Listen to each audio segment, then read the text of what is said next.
And hello, good day, and how are you? Thank you very much, everyone, for coming by yet once again to a Mergeworlds D&D stream. Hello, Mystique. Welcome, welcome. Today is episode, 14 of me telling this story. So that's a lot. We do the basic math there. 2 hours an episode. We've already told 26 hours of this story with so much more to go. Hello, Dot, and hello, Teresa. Thank you for coming by. So, I honestly wasn't sure I had this much story in it, but being able to the freedom to go into great detail has really given me a lot more time to do anything that I need there. So that is fun because I get to go into a lot of the details and go in more deeply than I normally get to tell folks. And hello, Gamer165. Thank you for coming by today. So we'll give it a couple minutes, let everybody show up before we jump in and get rolling. Still having an issue or some reason. I've got two monitors up. So I've got one with my OBS, which tells me how many people are in stream. And I have my YouTube stream itself, which tells me how many is in stream. And YouTube only tells me that there's only ever one person there for some reason. Been doing that the last couple streams, so it's something wrong with that connection. So, I mean, the stream's going out. That's all that matters. That's all that matters to me. But, today we're going to jump into it. We're going to carry on from where we left off. I'll do a quick little recap to cover where what we saw last time before moving forward. This is the first Mergeworlds on the new computer. So I'm pretty excited about that because that's pretty cool. Get to burn one of those here.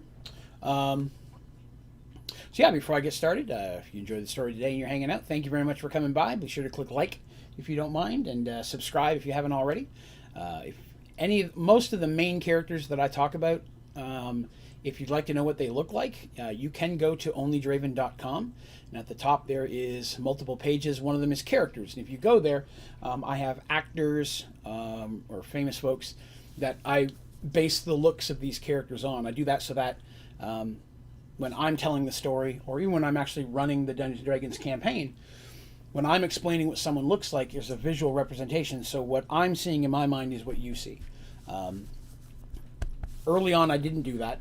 And a lot of times when we finally started to get into that, what people had pictured a character look like was drastically different from what I ever thought they looked like when I created them. So to try to get that consistency, I started using art that I find online, or pictures of actors and musicians, or just famous folks, athletes sometimes, that I think are a good representation of that character. So we all kind of see the same thing.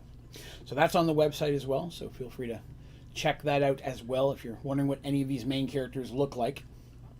We'll kind of recap here. So last episode, our friendly characters who are searching for these magical stones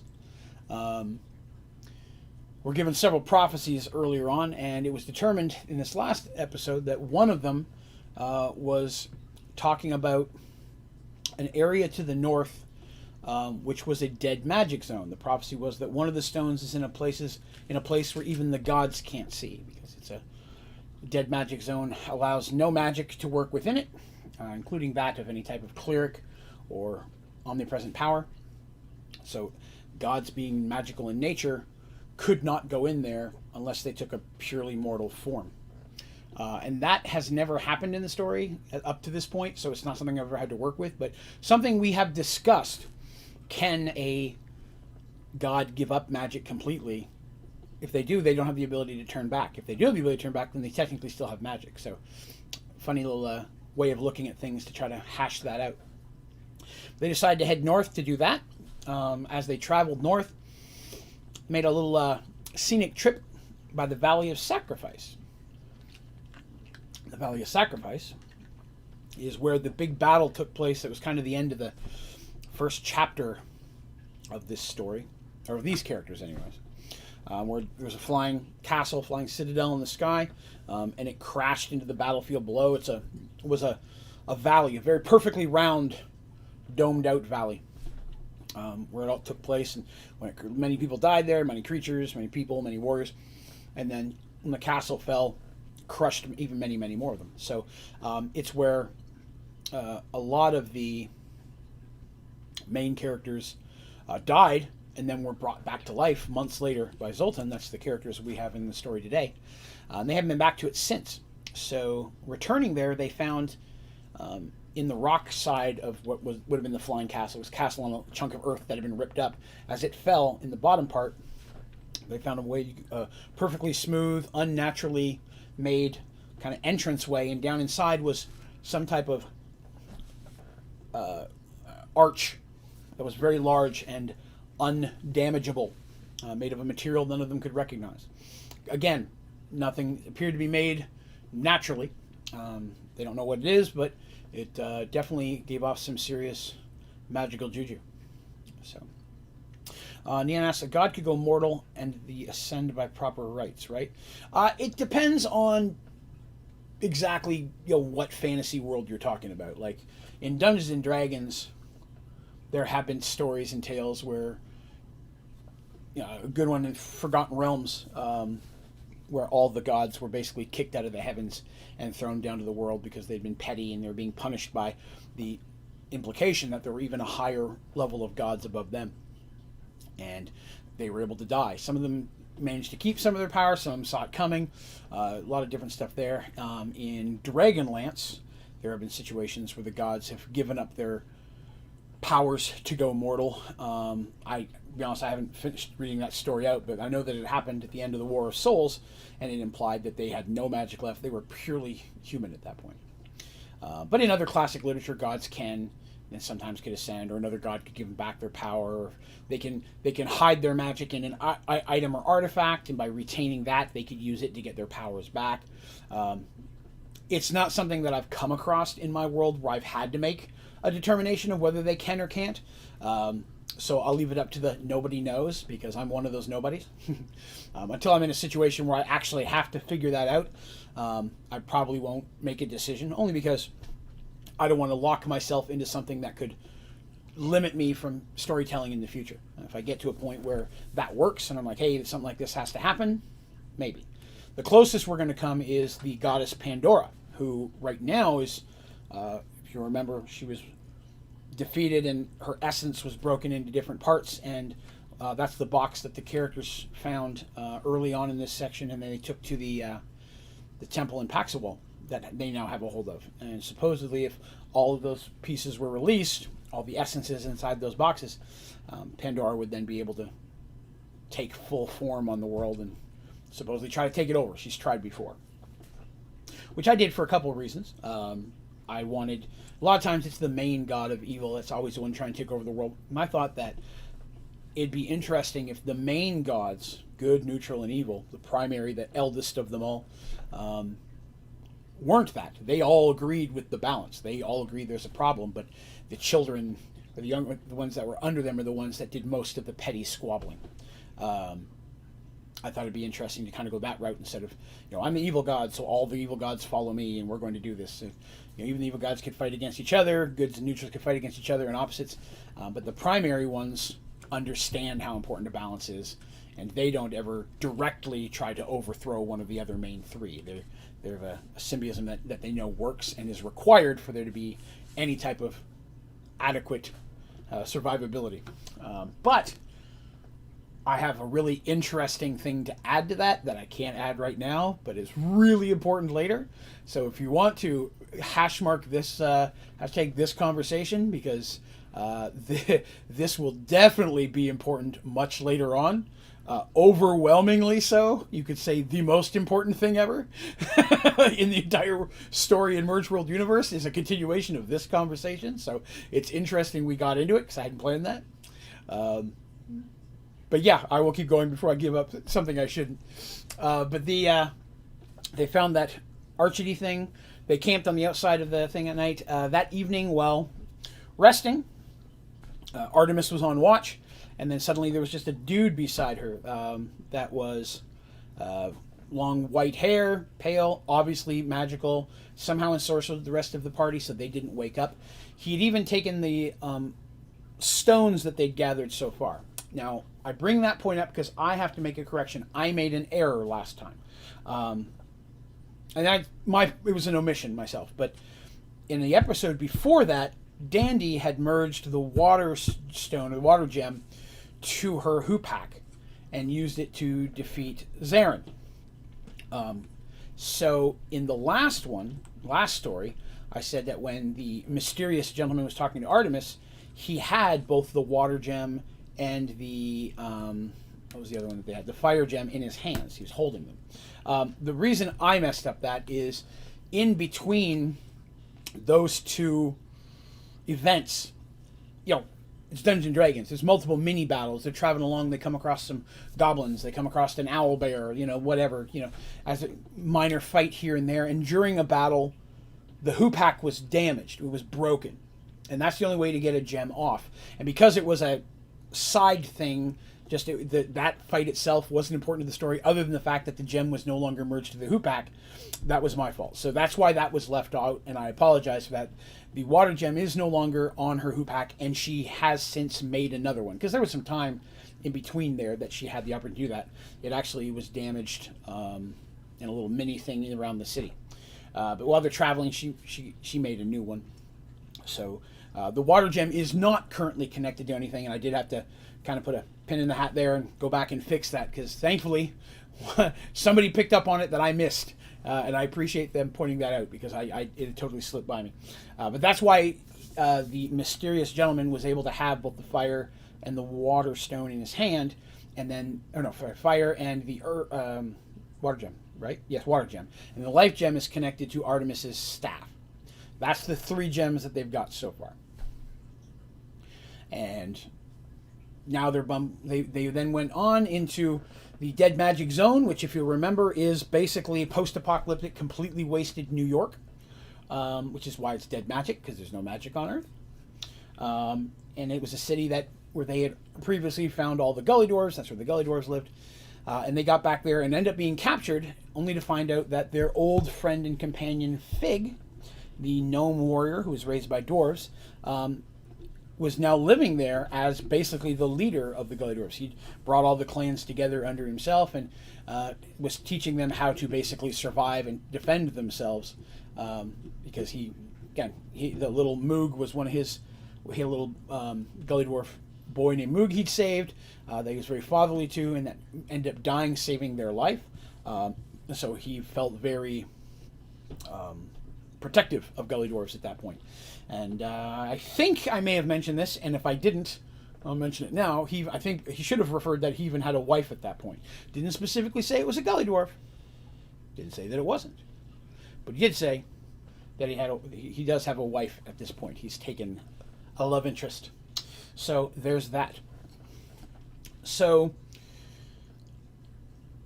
they're there. They're like, hey, we're looking for a magical gem. It may not look it's obviously not going to be magical here because it's Dead Magic Zone. He's like, I don't have that one in my treasury, because he looked around and he goes, either it's lost somewhere in the infinite wastes of this land that's completely destroyed. He goes, but I doubt the gods would have given you a vision for such an impossible task, because you can't use any magic to find it. So he said the only thing he could think of is that they regularly trade valuables like gems, coins, jewelry, and things that they find to a group of centaurs that live just outside of the Dead Magic Zone to the north. There's a forest that comes down to the Dead Magic Zone, and then kind of when it hits the Dead Magic Zone is a perfect circle. It always is. It's actually a perfect sphere, because if you're coming from underneath it, there's a point where it will exist as well. And so imagine if there was a forest, you drop that sphere into it, there's just a chunk out of it now. And that's how that works. So that is an important fact that I didn't go into quite a lot of detail last time. Anytime anyone comes across a Dead Magic Zone, it could be as small as a bedroom, could be as big as a city. In this case, New York. It's huge. But even though the merged worlds are little pieces of world, Dead Magic Zones are always that perfect sphere. It's always that complete chunk, is always a full sphere of where it comes in. So the forest to the north, there's some centaurs. Like, odds are we since I don't have it, we maybe have traded it to them. If you go up there, maybe they'll trade it to you, or you can buy it off them, or whatever the case may be. Try to get it back from them. We've been relatively friendly with them. They trade for foods and so on. he had a busted leg that had healed weird, so he walked with a bit of a limp at this point from the fall when he was in the Flying Citadel with everybody else, so he survived it. Somebody asked, did Mercy heal him before they left? And the answer to that is no, because again, there's no magic here. None of her spells will work, and he's not going to go walking outside of basically his kingdom at this point just to get a heal. It's not going to happen. So he's been living with that for a while now. He's going to be keeping that for a while. Will we see him again? Who knows? But I do love Fig, so it's possible. So that's kind of where we ended off. He was going to send a couple of his gully scouts, his right-hand man, which I forget if I told you his name. I don't remember his name. I had it, but I don't remember it now. If I did remember his name, please remind me. But his little right-hand man, a couple of that do the trading, because Fig doesn't normally go out himself,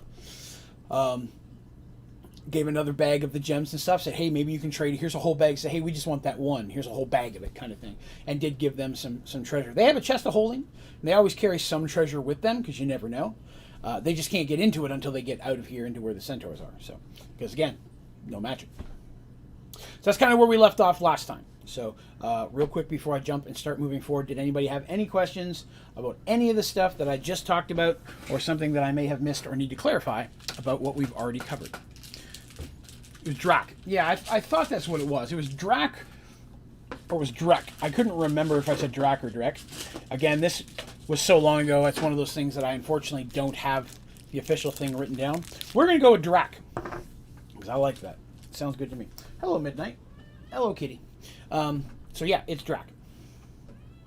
So nope, no time for pets today. We're telling stories.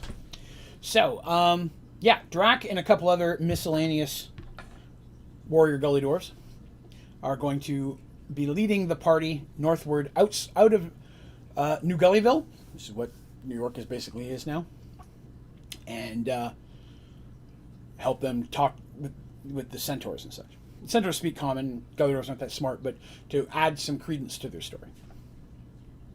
So it takes a little while to get there. They end up spending the night in New Gullyville before they go on and eating some miscellaneous yet non-questionable food. Gully dwarves giving you food, you kind of don't want to ask what it is. They're not herding beef, if you know what I'm talking about. They're not cannibals, though. Let me clarify that. Excuse me. They're giving some supplies. Drac and his little group of 4 other gully dwarves, there's 5 of them that normally make the trek.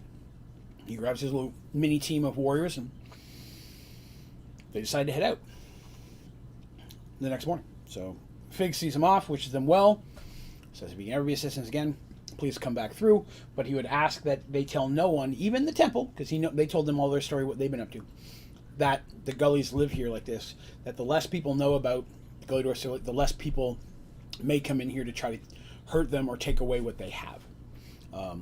And they agree. They're like, okay, we'll just say we came here, didn't really find anything, maybe a few miscellaneous gully dwarves, but definitely not an organized group like Fig and such.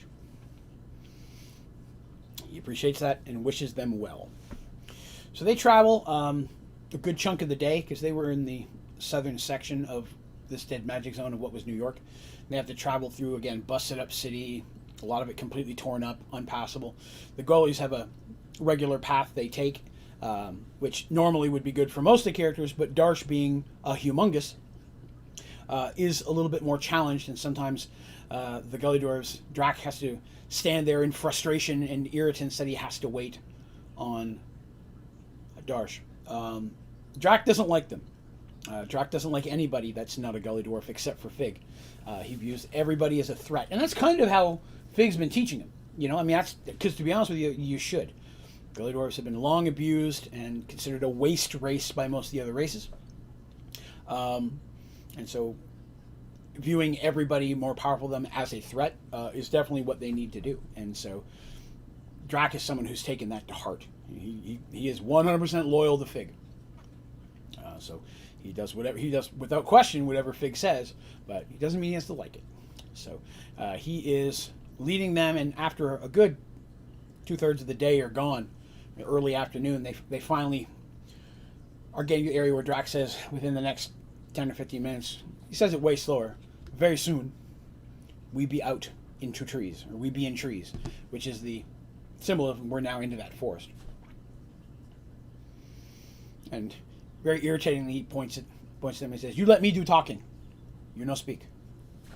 Like, he knows his position. So after a little bit, they get into the trees, and they're not walking around very long, maybe 5 or 10 minutes into the forest, before Drac puts his hand up. Everybody stops, and Drac takes his weapons and sets them on the ground in front of him, and then motions for them to do the same. Now, PCs are not really used to doing that, especially considering some of them, their weapons are relatively powerful, Artemis' staff being the best example of that. But not knowing the situation and being kind of led this way by Fig, they feel it's the best thing they have to do. So they do put their weapons down, and they just kind of stand there for 4 or 5 minutes.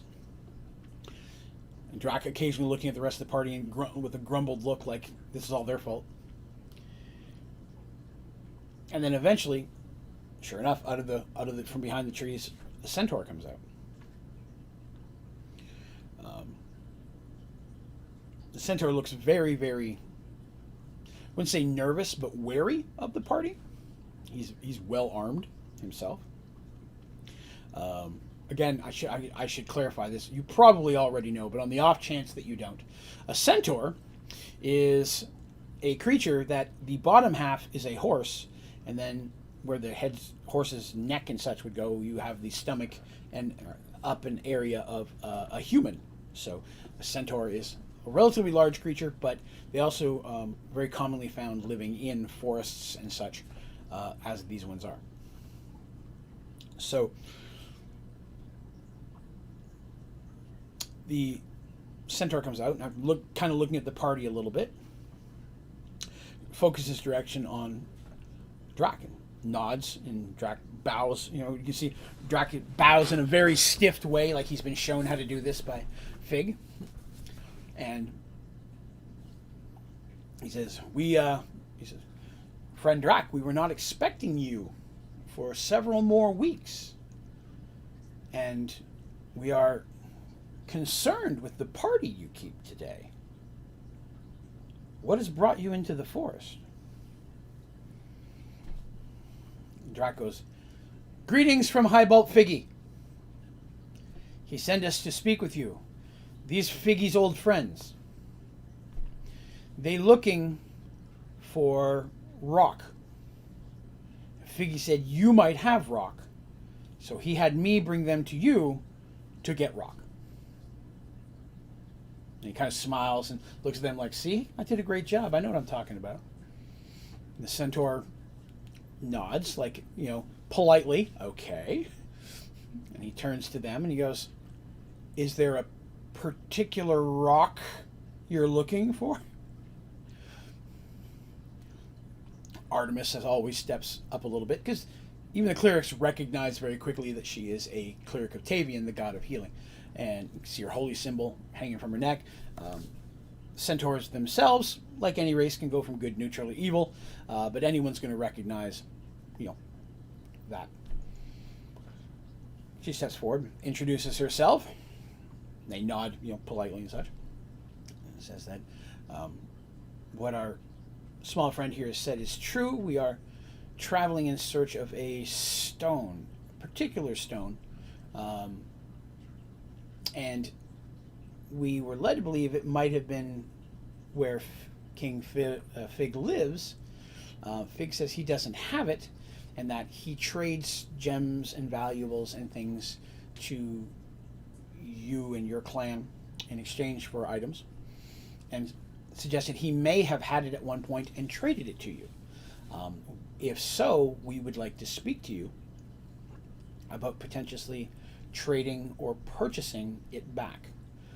It is of great importance to us, and we just like to see if you have it. He introduces himself as Aawyn. It's Aawynn. Actually, I found it in a book. That's not an original. I mean, a book of old names, let me rephrase. Not a fantasy story, but I liked it. Aawyn. And Aawyn says, He goes, well, it's true. We've traded for many gems and jewels from the gullies and used them for trade of our own, or even to make jewelries and melt down and make things ourselves. So, I mean, it is possible.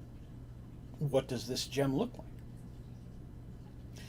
Artemis kind of looks at them and nods and steps forward a little bit and holds out her staff. And she goes, it'd be a gem shaped much like this, but could be of multiple different colors. We're not quite sure what color it is, but it would look just like this.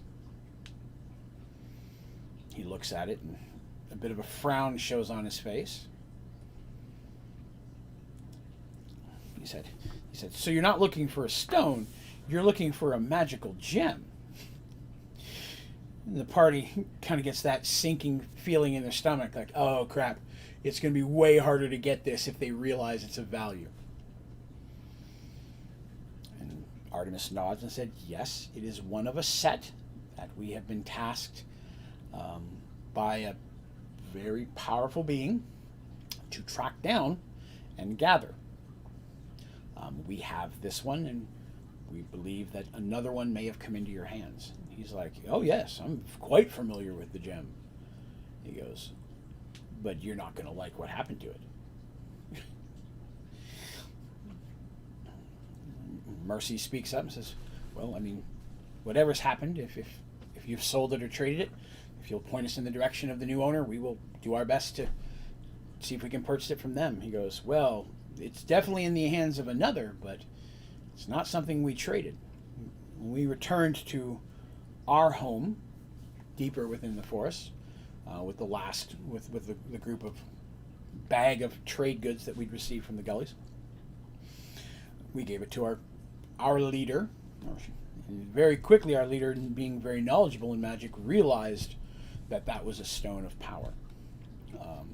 Not sure of what it was and such. He being knowledgeable of magic, but not a mage by any type, decided to send it to another, like I said, what's the word I'm looking for? A clan of centaurs, distant families, if you will, that live further north in the forest. In that campment lives basically the shaman of all the tribes that live within this forest, and the hope was that he would be able to figure out what it is and so on. Unfortunately, the gem never made it to him, because over the last few months, our people and our forest has been under siege, and many have lost their lives, including the two that were entrusted to take that gem to the shaman. And it was taken by someone very powerful. And they're like, Darsh's like, well, we've had some experience dealing with powerful people in the past, and if they've been troubling you and your clan, sounds like having a conversation with them might benefit you all as well. If it's something we can deal with for you. Is it like an army or something like that? And the centaur just kind of shakes his head and smiles a little bit. He goes, no, it's a dragon.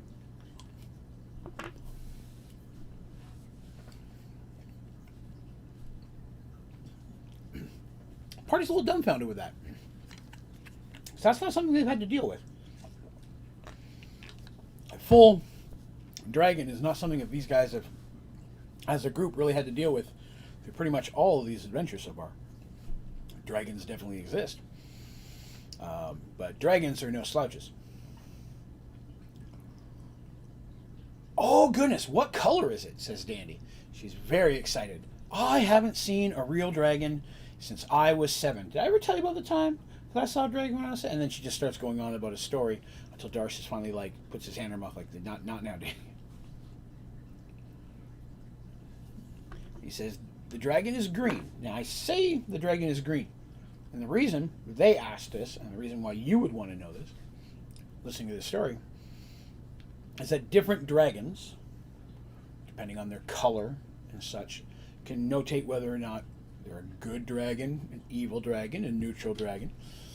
Historically, your main primary dragons, which are your reds, blues, whites, greens, blacks, those are going to lean, especially if you go to like by Dragonlance rules or Dungeons and Dragons rules, those are normally going to be your evil dragons. Your good dragons are going to be your metallic dragons, your brass, your gold, silver, platinum, copper, things of that nature. Then you've got your neutral groups out there as well. You got sea dragons, shadow dragons. There's a whole bunch of different dragons out there. Astral dragons, just a ton of them. But of the primary colors, hey, is this a gold one or is this a blue one? You know, that can denote what kind of situation you're walking into. Because some are more intelligent than others, and some are more powerful than others. They're all dragons, so they're all powerful. So you're like, green dragon. Okay. None of the party have ever dealt with the green dragon. They know a little bit about green dragons. You can't live in a world with dragons without knowing a little bit about dragons. Those kind of things just get around. They say, the Centaur continues and says that, Awen says, to the north, on the forest wraps around a small mountain, and the dragon has made its home within it. It really just appeared there about 6-7 months ago, and at that time just started terrorizing not only our people here in the forest, but several different human settlements and such to the north and to the east, with their crops and their herds of animals and such, really just terrorizing everybody. But unfortunately, it has taken a lot of things from us. We spend most of our lives in hiding at this point. So when seeing you walk out here, was a little bit intriguing and outside of the norm as well. Party, kind of looks at each other for a moment, and Mercy steps up and says, well, it seems that our path then is leading to this mountain. We have no choice. We can't give up this quest. We have to get those gems back, and if the dragon has the gem, then it's the dragon we're going to have to deal with. Anyone smiles and says, he goes, courageous group for sure, but I'm not sure that the four of you are going to alone be able to take on a dragon, and I'll be honest, none of my people are going to be of any assistance. I wouldn't throw them into that kind of a slaughter. No disrespect, but four of you, well, clearly well-armed, trained warriors of yourself, and I know if you traveled with Fig back in the day, what I know of him definitely means you're capable, but I unfortunately could not put my people's lives on the line to assist you. And Artemis speaks up again and says, and we would not ask you to do so. We need this stone. We'll take care of it. If you just point us in the right direction, we ask nothing else.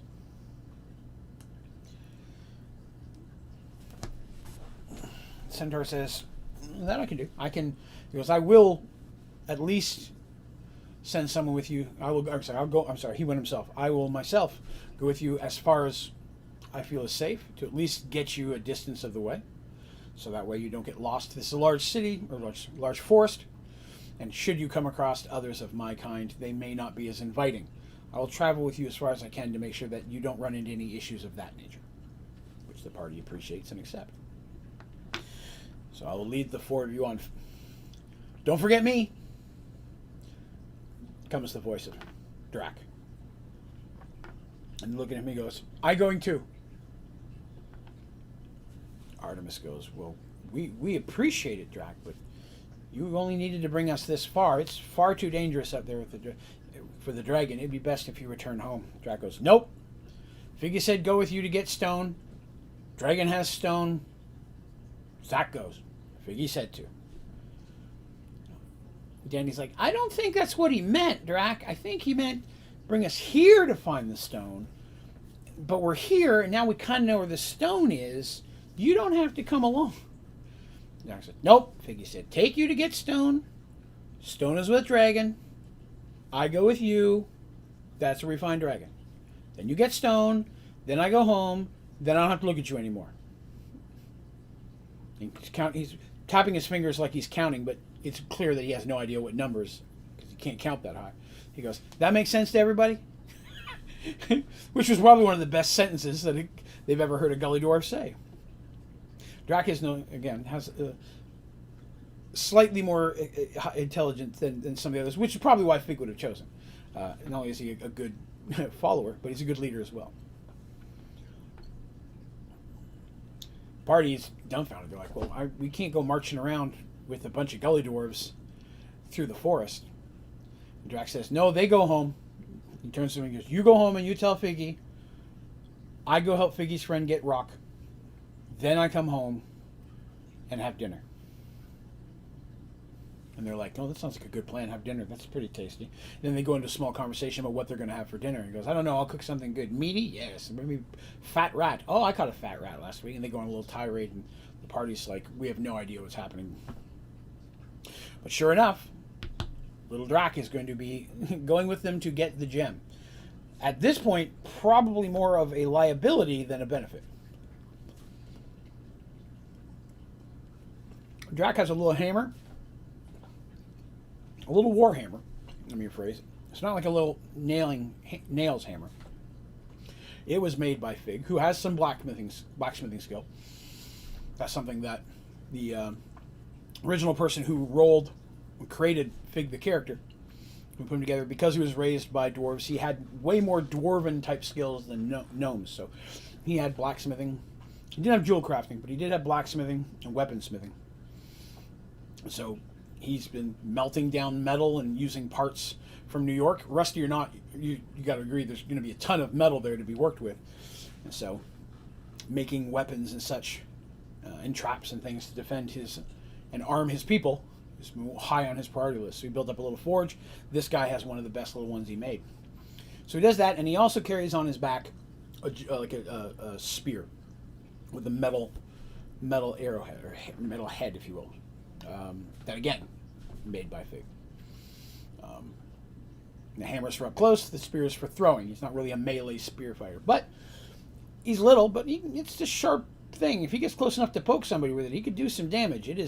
That spearhead is serrated. It is not smooth. It is jagged, and it will tear. And that's kind of what Fig's idea was. If you get up close, you're not going to have the aim to throw and hit a target, but if you can get enough to keep him at bay and tear into some meat, it'll rip up something pretty easily. And Fig makes a point of making sure it stays sharp.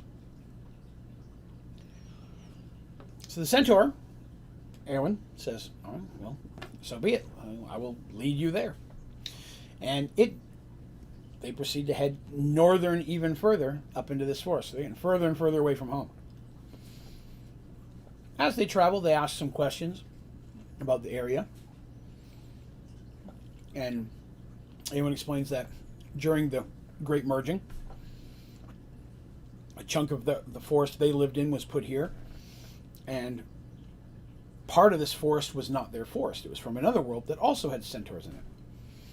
Which again, they found odd but coincidental that of all the races that could be hurled next to each other, two groups of centaur ended up next to each other. Finding a commonality between the two in survival, they quickly allied with each other, which was very good. A lot of things, it did not happen. A lot of times races did not work out that well after the merge. They went to war. But these ones are like, hey, common good, ally. And so he goes, we won't be traveling anywhere through their lands at all. They're on the eastern side of the forest. We're going to be staying on the west and northwestern section. But definitely, they came through the merge as well. And we've worked well to protect this over the first period until the dragon arrived, and now all of us have been plagued by it. The dragon has made no demands. It's not asked anything. It's not tried to enslave anyone. It literally just tears up parts of the forest.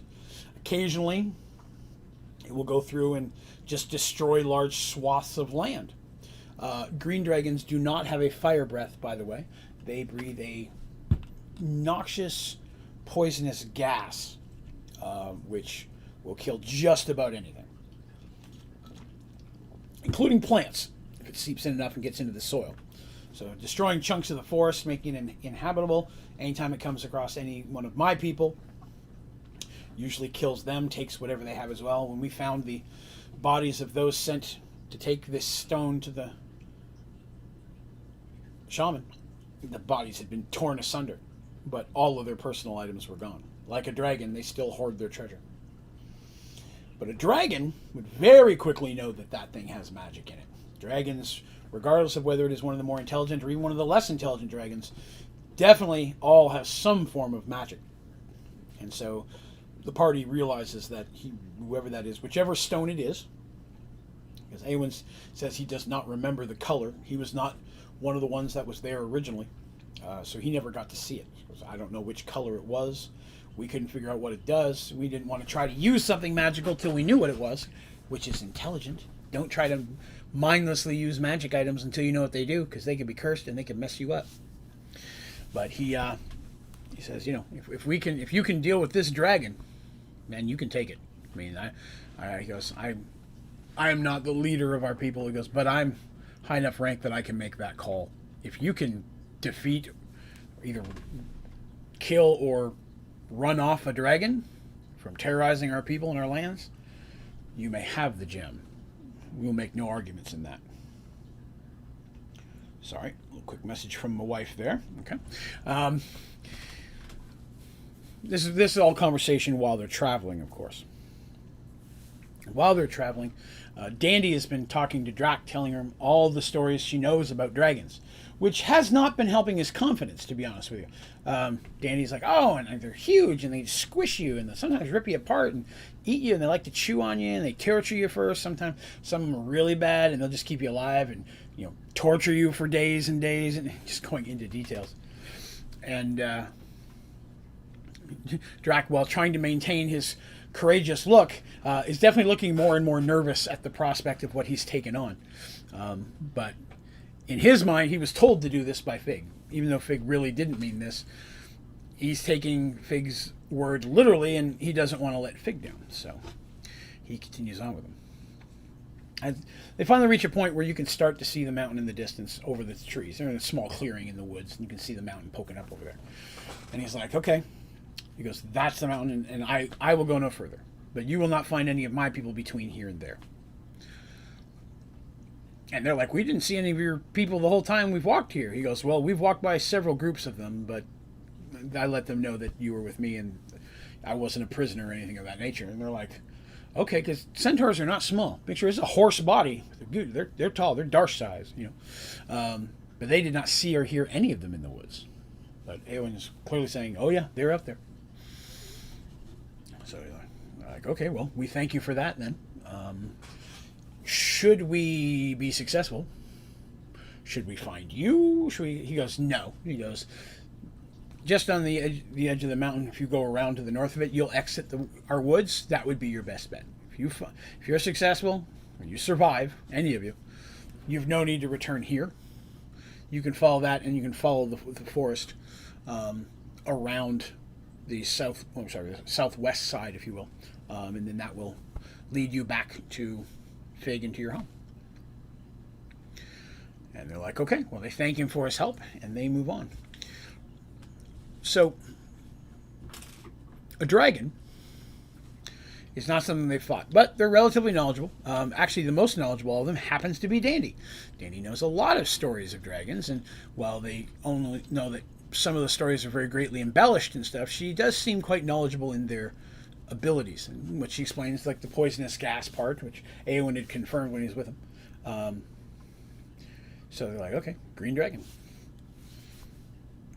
It takes them a little while. It's getting late at night when they're at this point. So they try to get a little bit closer, but they don't want to get too close, but they know they're going to have to make camp.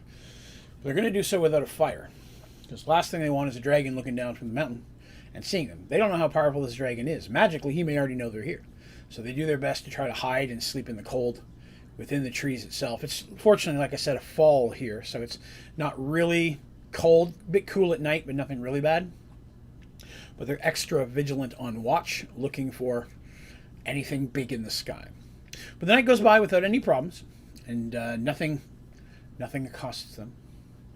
In the original story, there was one minor skirmish on the way to here that the centaur helped with. I want to say it was like some bears or something like that. I can't remember. But I'm not going to. There was a couple little skirmishes that the centaur helped them with before they left. He was an archer, as many of them are, and he was pretty good with the bow. He's gone now, so it's just these guys. Our 4 heroes and Drac. Our 5th hero, of course. The next day they wake up early. Again, they want to try to get going as quickly as they can. Dragons are known sometimes to sleep for days, weeks, even months. And sometimes they're very, very active when they do wake up. So their hope is they can get up there, maybe he's asleep, they can get inside, steal the gem. If they don't know how big the dragon is, if it's a small dragon, maybe try to hurt it, kill it, whatever. They're not sure exactly what they're going to do until they can see what the dragon looks like, how it's positioned, and definitely how big it is. Because dragons get bigger and more powerful the older that they get. So when you get to a great worm's age, which is very old, they are immensely magically powerful and very, very large. Although a lot of times dragons don't get the chance to be that old, only from their own infighting and chaotic natures. So they start making their way up the mountain. And the mountain is not like a big jaggedy mountain. It's more like just a very hill that comes up to a large rock outcropping that's kind of sticking out of the ground. Imagine if someone took a big bucket upside down and then slammed it into the ground where a little bit of dirt came up around the edges. That's kind of what you're looking at. It leads up to that, and then it's a very sheer, rounded face. Not exactly round, but close to that. Except for slammed down, it looks like the rock came up out of the earth. Would probably be a bit better of a description. But clearly, a very long time ago, there's vegetation growing all over it and such. But as they're getting closer, they do see they're eventually coming out of the trees. There are signs that the trees used to go further up the mountain, and at this point, they're just all like blackened and charred, not from fire, but from the gas that I was talking about. It will literally melt things. It's acidic, although it's not acid. That's black dragons. It's acidic. And it will, like I said, melt stuff along the same routes, and the plants will wilt and die, and there's a lot of that. So there's a lot of open space between them. Now, the Centaur said that they didn't know where they've seen, obviously the scouts have seen him fly and return to this area several times, but they don't know if there's a cave, if he lives on top of it, or whatever. This rock thing was not an original part of either of the Centaur's groups of world. It's a third piece itself. So they don't know if the dragon was there the whole time and maybe was sleeping and just popped up 8 months ago, or if it's recently moved in. So their knowledge of it relatively limited. So our party makes their way up the mountain and looking for any, as they get closer, looking for anything like a hole or a cliff. There's no footprints or anything like that. No tracks that the dragon's been walking around out here. At least nothing recent anyways. But it does look like there's recently been rain, so it's a bit muddy as well. So they're having to trek through that. They do come across occasionally a carcass, cow, bear, something large. They'll find half-eaten or just large leftover bones where something's clearly been ripped apart in half and just kind of tossed there, maybe dropped from on high as it was flying over top. So they're like, okay, definitely dragon has to be here or close to it for that kind of a damage. So they make their way back up the hill. When they manage to make it very much to the part where it gets sheer without, again, any type of dragon sighting or interference in any way. As they get close, they don't see any openings in the caves at all, or like a cave or anything like that. So they decide they're going to start working their way around. They don't want to split up. It's hard enough going to be fight a dragon together, let alone separate. And they've even discussed that at some point they may have to consider re-merging the Firestone or the Waterstone with their weapons. They may need that extra kick. They'd rather not, because again, they know that once they do that, it's harder to hide the gems, first of all. And second of all, they have to destroy whatever it is connected to it in order to get the gem out, which destroying it itself is not easy. It makes it much more resilient with the magic of the gem merged to it. Plus some of their weapons have their own little bit of magical stuff already. They don't want to lose a good sword or a good axe or a good hammer or something like that just to get a gem back out. But they do talk and they're like, but that's still preferable to all dying from a dragon. If that comes down to it, we're going to do that. So Mercy takes the water gem and keeps it with her in a small belt pouch, and Darsh does the same with the fire gem. They decide not to give Dandy one, mostly because in this type of fight, backstabbing is not going to do much against a dragon. There's not a lot Dandy's going to be able to do. And granted, even with the magic weapon might make her a little bit more helpful, putting on something like one of Darsh's big swords with Darsh's strength behind it, a big flaming sword, you know.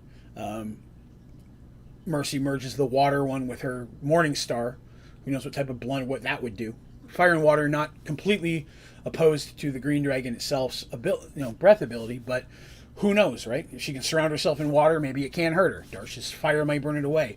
These are things that they plan out ahead of time. The party did a very good job of figuring out who should get which gem.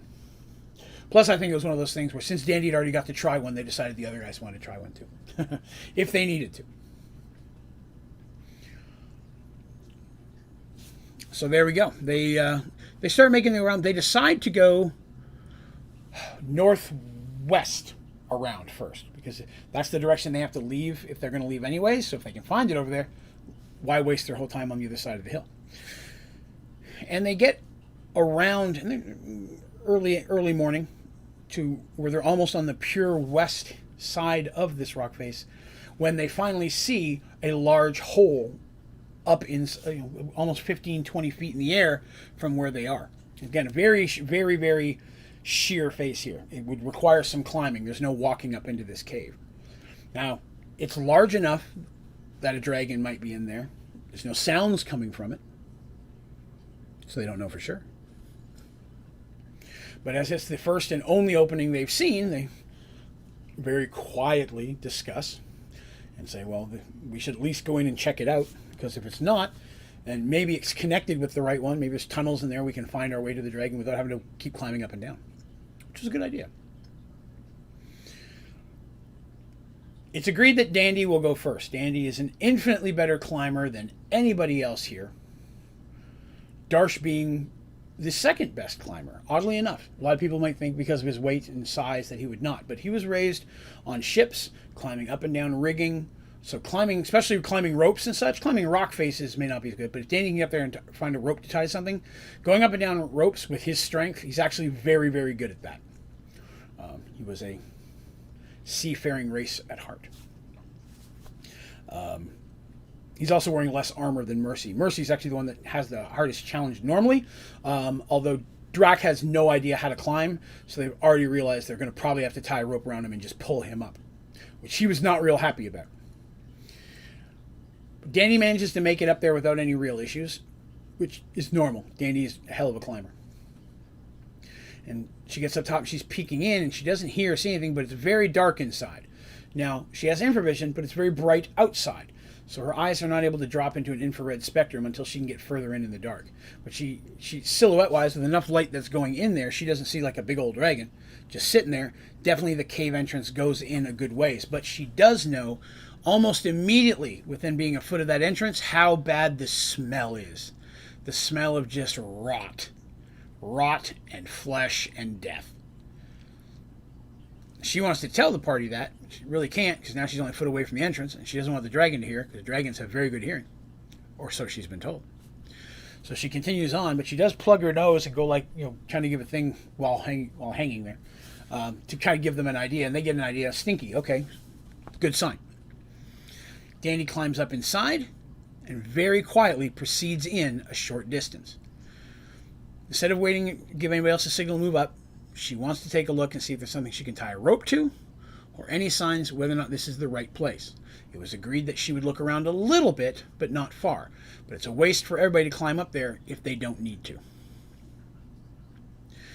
She sees that the cave actually goes quite a distance back in, and it goes in and branches in. It's large the whole way. She can see on the wall rub marks where something large has gone by. So if the dragon's not in here, it has been here before. That's all she needed at that point. Unfortunately, there's really nothing to tie a rope to, but she manages to go out and signal to them that they need to climb up.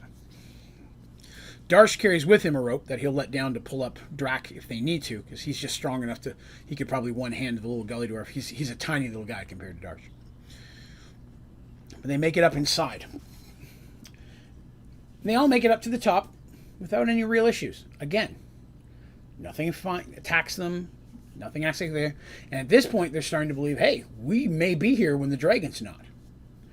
We may be able to search this place. Maybe even set up a trap if we do want to try to take out a dragon. But if we could find the gem we're looking for. Odds are he's got some type of treasure hoard up in here. If we can get in there and find it before he gets back, that could save us a lot of effort and a whole lot of pain. So they're feeling a little bit more confident that they've got a shot here.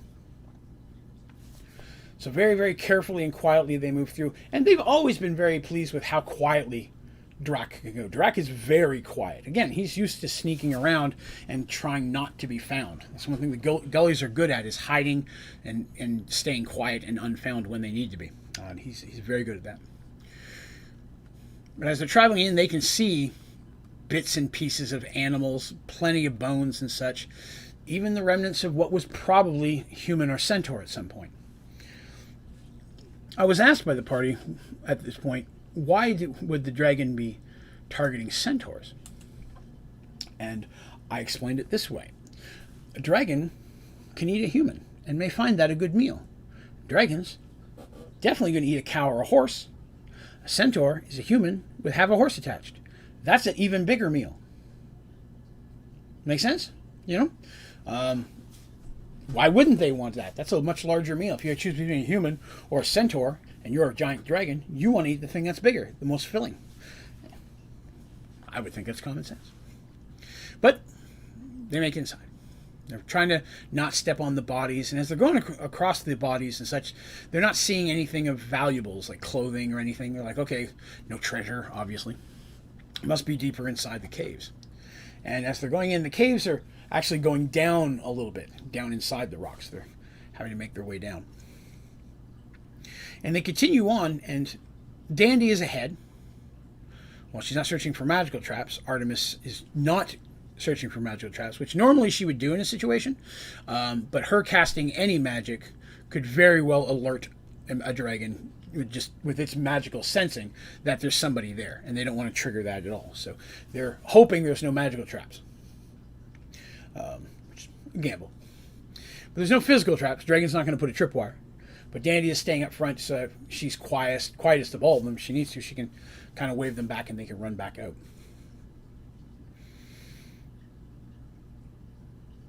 And then Dandy motions them ahead, like, come quickly. They hurry up to her, and pointing around a bend, they can see this. Again, this is a large tunnel. It actually goes down into a large chamber that ends. There's no other tunnel outside of this. In one corner, there is a pile of coins. See if there was light sparkling, because again, they're all with their infravision right at this point, except for Mercy, who has her little headband on that lets her see like it's daytime. She actually can see better, and she says, yeah, there's a small pile of wealth down there. Not a lot. You know, if you're picturing a giant treasure hoard of a dragon, this is nothing like that, but it's almost like one starting one. And they're like, that looks possible. They also see animal carcasses, bones all over the place. This is clearly not a dragon that sweeps up after himself. But there's no dragon in here. They're like, awesome. We've made it in here without the dragon. Let's get in here, see if we can search the thing. There's not a dragon. She can do her detect magic, see if she can find it. Grab it, we'll get out of here. We can decide whether we need to make a trap or not. But do we want to fight a dragon? So we did kind of say we'd help these centaur out, but at the same time, we also don't want to die.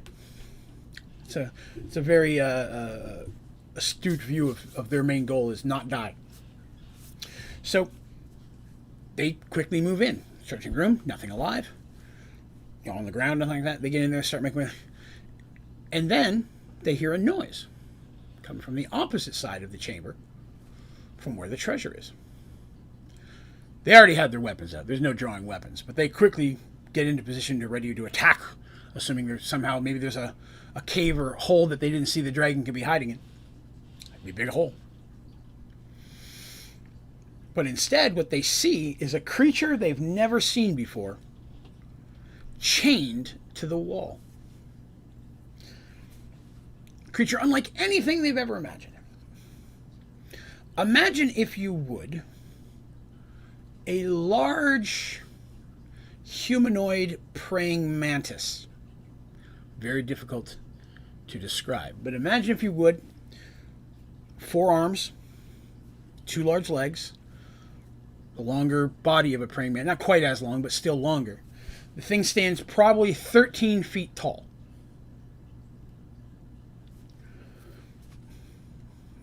So, 13 feet tall. There was 4 arms chained, but you can see that one of the arms has been ripped off. So there's only 3 arms left on the thing. One moment.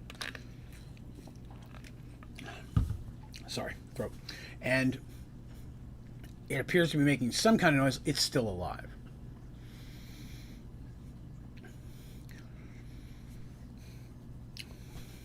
Quickly, like, what do we do? And Artemis is like, we can't just leave it here. Clearly, the thing's being tortured. It's dying. He goes, I have to heal it. I have to do what I can.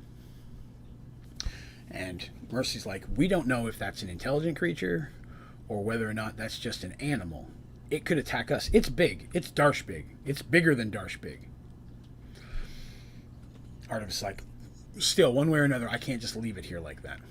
If nothing else, if it looks like it's not something I can heal it, we can at least put it out of its misery. She goes, it's definitely not where I normally go with this, but I don't want to leave it here just to be tortured or eaten when the dragon comes back.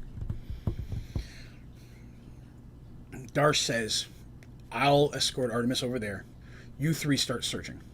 I'll send it when Artemis is done healing. She'll come over with her magic spell, see if she can find it if you haven't. You guys start looking in that treasure, see if you can find a gem of any color. If you're not sure, throw it in one of your bags. Take what you have to. If it looks like it might be a gem, grab it. We'll figure it out later. But get anything that looks like it could be one of these gems. As soon as we're done, we'll be over there. Not happy about it. Mercy's like, okay. Because Mercy always stays by Artemis' side. But in this situation, Darsh is much bigger. You're going to need Darsh to even reach the chains on the thing. So they kind of split up like this. The chamber's a very large, round chamber. But if the dragon, if a full-size adult dragon was in here, there wouldn't be a whole lot of room, but maybe 4 or 5 feet on either side of it. I mean, it would fill most of this cavern.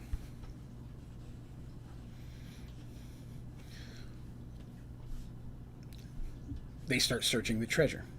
There's treasures, clearly coins of different types, clearly from different races, different size, different shapes, silver, gold, all that kind of stuff. Definitely some jewelry and gems. Dragons love their treasure, some more than others, but this dragon is definitely no different. And so they start grabbing anything that looks like a gem and they start throwing it in stuff. At one point, they consider taking out the chest of holding, but again, trying to use this little magic to attract the dragon. They first, like, if we need to, we'll do that. Artemis and Darsh approach the large bug-like creature. As they get closer, they can see a little bit better.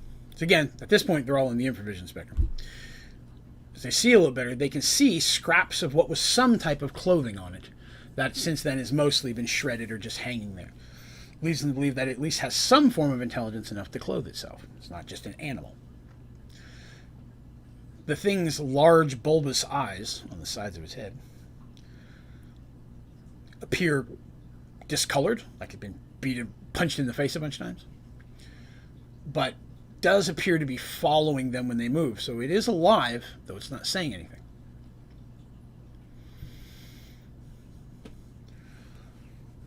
Artemis very slowly and cautiously comes up, starts whispering, "We mean you no harm. I am a cleric, and I wish only to heal your wounds. We will then let you go, and you can flee. We want no trouble." She's talking as she's doing in there. She begins casting her spells. The thing stiffens a bit for a second. Darsh, holding its weapon, gets ready to swing if he needs to. Because if that thing moves, Darsh will be headed. He's not gonna hesitate. If it comes, looks like it's gonna try to take a bite or a chomp or something out of Artemis, he's just gonna take the head clean off. And he's prepared to do that. He's assuming something like this is gonna happen. He doesn't like this idea at all, but you can't tell Artemis no when she gets in her head she wants to heal something. The thing doesn't move. Artemis manages to cast several healing spells on it. The wound where one of the locks says, again, 4 arms. So the top 2 are fine.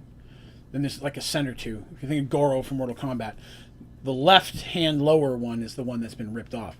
And it looks like it's infected stump, like it was cauterized, but maybe with the dragon's breath or something of that nature, not something clean. So and she's like, that's gross. I'm not going to be able to heal that right up, but I can try to at least take some of the sting and pain out of it right now. She heals him as best as she can. Now, she's cautious not to use all of her healing spells. She knows that they may end up having to fight a dragon eventually. But she does manage to heal it up enough that it looks like it's got some, energy again. Like it's a little more conscious of what's going on. Never makes a move towards Artemis. It just stands there the whole time and doesn't move. Artemis backs up and she looks at Darsh and nods. And Darsh's like, okay. These are chains. These chains were not made by a dragon. They're clearly chains that were taken by the dragon from something else, and they're just very roughly hammered into the wall with iron spikes. Darsh, as strong as he is, not going to have too much of a problem pulling them out. You may think, hey, a dragon put those in there. Is Darsh as strong as a dragon? No, but these aren't screwed in, if you will. They're like a nail. If someone punches a nail into a wall and it's hard to do, a lot of times you can take your fingers and pull that back out. The hard work was making the hole. That's how I explained it to the party in this situation. Because Darsh is like, well, I have a hard time pulling it out. I mean, you have to pull strong. The other party members couldn't do it, but Darsh is immensely strong. And they didn't want to risk smashing the chains from the noise it might make. So he starts pulling the chains out. Because the chains are to the 3 arms. There's a chain there that was clearly attached to the 4th arm. There's no sign of the 4th arm. It might have been eaten. Nobody knows for sure. But there's only 3 arms there now. They go ahead and they start pulling the chains out. And the thing doesn't move. It lets Darsh do that. Darsh pulls out the last chain. Now, mind you, the chains are still attached to its hands. Chains with a spike on it. But the creature itself, even though it's in a weakened state, has some strength as well. They're like, we don't have a way of getting the chains off your hands right now, but at least now you can move. You can run if you need to. Because there weren't chains around his feet, just around his 3 remaining arms. And they step back and they point towards the door as if, okay, you can go now. And in perfect common being the language spoken by most people, it says, I thank you for freeing me, but I'm surprised why you would do that. Artemis is a little taken back. Mercy and them who are over there digging through the treasure here, because it does not whisper. They look over real quick like, who's talking? Artemis, still trying to whisper, says, you are clearly someone that was prisoner here. We wish no type of pain and torture on any living creature. If we can help you, we could. We're only here to get something out of probably that pile of stuff over there, and then we're gone. If you flee now, you should be able to hopefully climb down the rock face. It's not far. Get as far away from here as you can before the dragon gets back.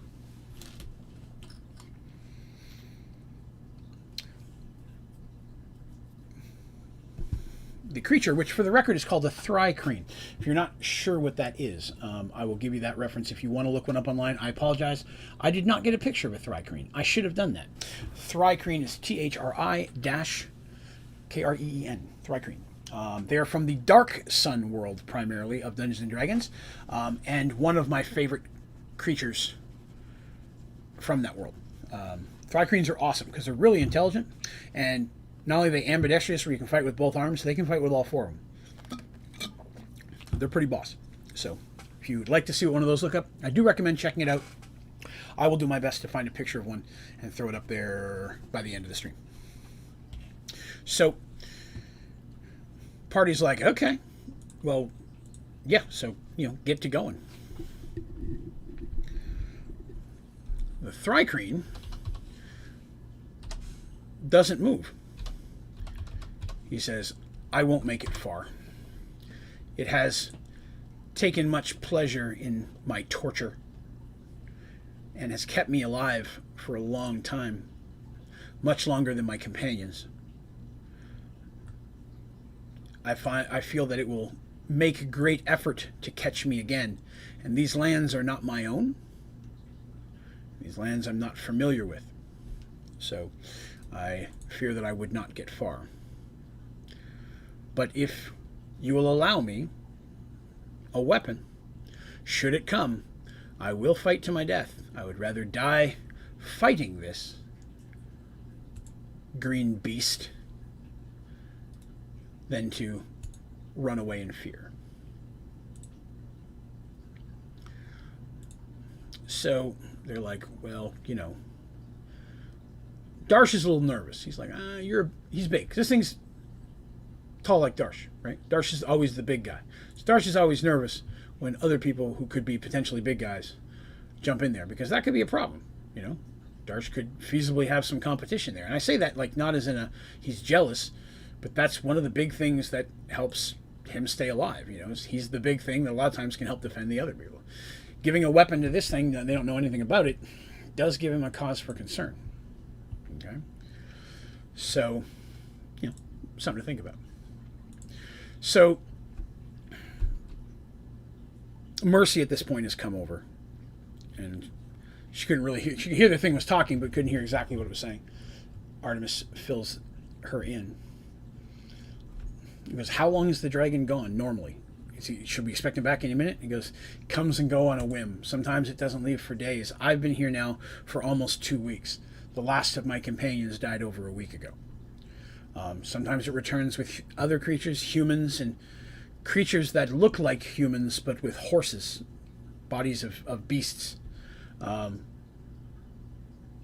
Also getting, dragged in here. And sometimes he tortures them, sometimes just eats them right away, sometimes just kills them and throws them away, not even to be eaten. There's no rhyme or reason to its actions." And they're like, "Well, that's not pleasurable." I mean, that's definitely not what we wanted to hear here. But, what are we going to do? So here we go. If you'll take a look here real quick on the screen, that is an original drawing of what a Thri-kreen looked like when Dungeons & Dragons, when they first started popping in D&D years ago. They have changed the way they've looked a bit over time, but that is how the original 2nd edition Monster Manual showed them to be. Okay? Now this is what a more modern one looks like. As you can see, it's taken away of what was some of its bug bodiness and made it a bit more of a, I guess like a bug minotaur would be the best example of that. I put it over top of the ODG thing there. But yeah, in every situation, they're very tall, bug legs. They got 6 legs, 2 to stand on, 4 to fight with, and they can use a weapon in pretty much everyone. They have bite attacks and things of that nature. They're good or bad. They can be good villains. They run all the different alignment aspects. So sometimes they are good and sometimes they are not, but they are always fun to throw into the party or to the battle, if the case would be, if they're an enemy. So Thri-kreens are a lot of fun, and they are a playable race. You can play a Thri-kreen in some Dungeons and Dragons if your dungeon master will allow it. So for those of you who are the D&D nerds side of the story, I thought I'd share that. So that's them. I did promise I'd find them real quick. So they're like, "Well, we need to get out of here as quickly as we can then. It can be back at any time." And they all rush over except for the Thri-kreen, and they start digging through this treasure, trying to find anything they can for gems. The Thri-kreen says, "Why don't you flee? Taking a dragon's treasure is foolish enough as it is, but you're being picky. You're not even just taking the treasure, you're just digging through it. And it looks like you're taking stones and gems only. Do you have a special kind of greed that brought you here?" And Dandy said, "No, we're looking for a special rock. We have to get it. The gods told us to." Thri-kreen shakes his head a little bit, like, "Excuse me?" Artemis goes, "We are searching for something that's considered an artifact of the gods. Something that we have been tasked to return to our temple, and we can't return without it. So dragon or not, we have to find it." Thri-kreen nods his head like, "Okay, that makes a little bit more sense. Temple, something of your god," Thri-kreens themselves being of a religious nature, like, okay, that makes sense. And then the Thri-kreen perks his head up and says, "It's too late. The dragon comes." Because at that time, Thri-kreens who have amazing hearing, but not that good at sight. They really good sight in like the desert, like the heat, the blinding light of that's fine, but when they get out in like regular stuff, their sight is a little bit limited, but they've got great hearing. Hearing that, the party just draws their weapons. They're like, "Okay, see if we can get out of here then." But they don't get very far before they hear the flapping of wings and the loud noise of clawed talons clacking against the rock as the dragon lands inside the entrance of the cave. Now, I didn't really describe it as well, but when they came in, like I said, it was going down, but also went down and curved. So they can't see the entrance from where they are here. You actually have to come up and then come around, kind of like a road's going up and then curves. They would go up that tunnel to get to the entrance. The dragon, there was only one way to go. The dragon is going to come down here. So quickly, Darsh grabs one of his swords, pulls it out of his sheath, and tosses it to the Thri-kreen, who the Thri-kreen reaches down and finds a big sharp piece of wood that was something the dragon brought. It maybe be a piece of bone, but it's a long piece of bone he has in another hand. He's dual wielding there. And everybody's like, okay, we got to get ready to fight. They didn't have very long to prepare, so they did try to get around the edges, so hopefully the dragon come in, they could attack it from the sides. Didn't work, though, because they hear the dragon moving and then stopping and goes, I smell you. I can smell your stink all over this place. I'm surprised you'd be foolish enough to walk into your own deaths like this. But you have me intrigued. He goes, a group of you. Looks like I'll be eating well tonight. And the dragon then proceeds to, you can hear it slowly walking forward, because dragons aren't stupid. Excuse me, wizards and such, you know. And then the sound stops. And they wait. There's no sound of a dragon breathing. No more walking. They're like, is it messing with their mind? Is it just sitting up there?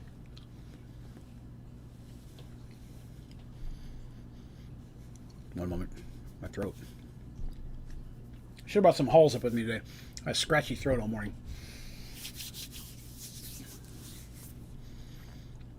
Suddenly, something small darts down the passageway between them, because they were kind of hiding on both sides of the doors. I told you that, or the room as it comes in and rounds. Looks almost like a small furry animal, like a rabbit or something, goes shooting through into the cave. The Thri-kreen, enraged, begins to chase the rabbit. And they're like, I don't understand. Until the rabbit begins to change form, growing quickly, changing to a dark greenish color. This dragon can polymorph. And it's now behind them.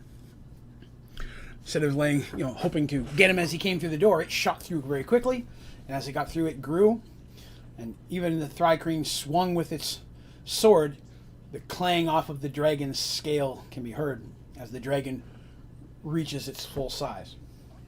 Now, as far as dragons go, this was actually a relatively small dragon. It was an adolescent dragon, which is still no chump change there. That's still a powerful dragon, magic and so on. But this dragon couldn't be more than just a few hundred years old. Young, as you will, preteen when it comes to dragons.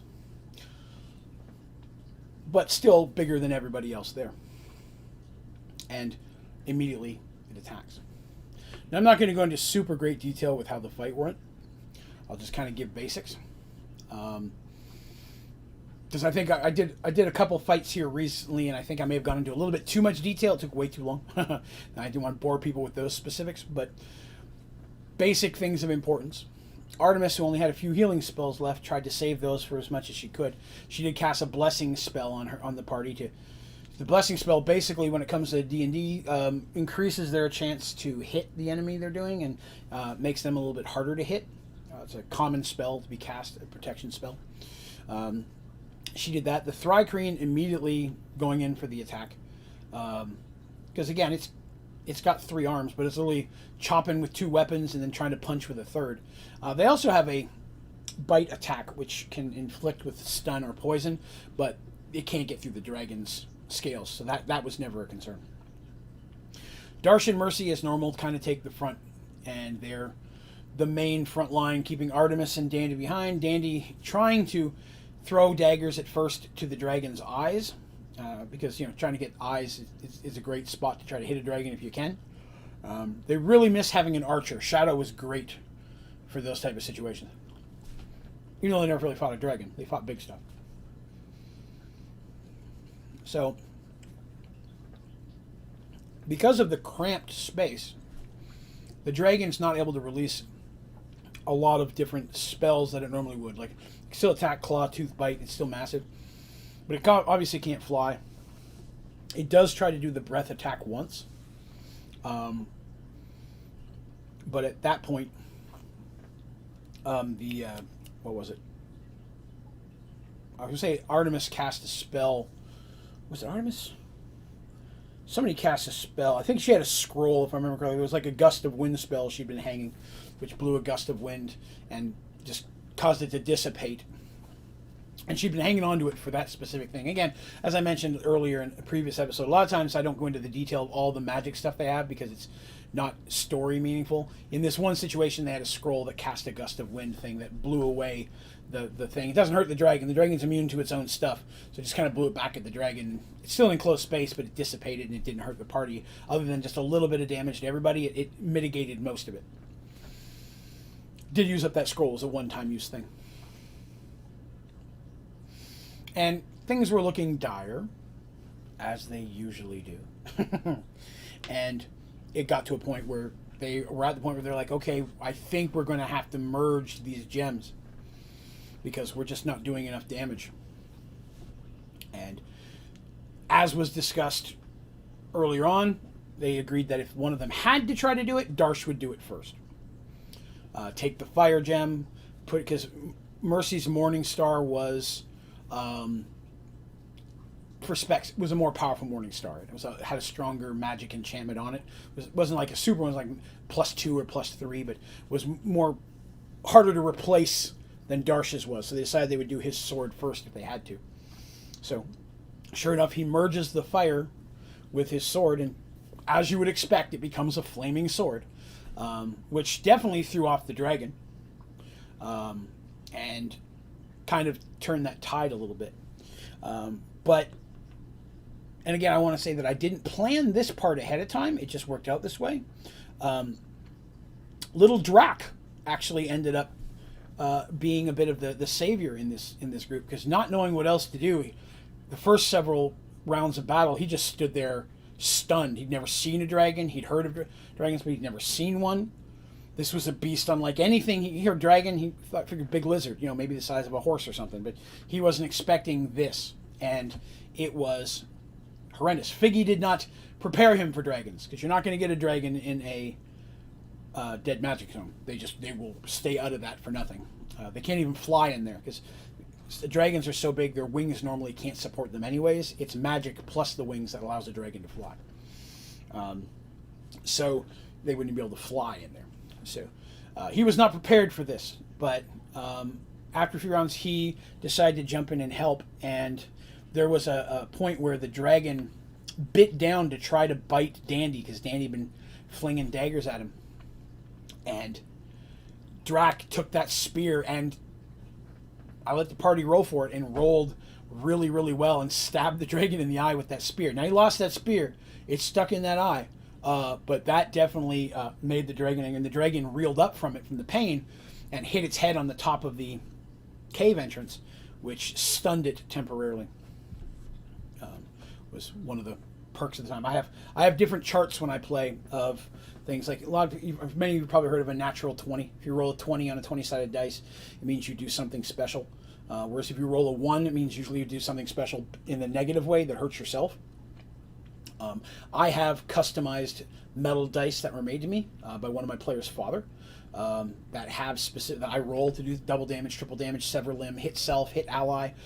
I've got one for good stuff and one for bad stuff, and then I have a chart for miscellaneous things when I need to. And it so happened that Little Drac rolled a natural 20, which did extra damage, so he got the called shot on the eye, and then the dragon rolled a 1, and he stunned himself. But it was the Thrycreen that ended up killing him. The Thrycreen ended up at one point using the sword to, because Darsh stabbed it and the dragon was on fire, and the Thrycreen, basically for all intents and purposes, slashed at its throat. This Darsh's flames had burned off a bunch of the scales, and he was able to cut into the meat of it. But the party got beat up pretty badly, but they managed to take out the young dragon successfully. Now, it did not leave him a lot of room in there. This big cave, but it's still a good-sized dragon. But they managed to successfully defeat the dragon.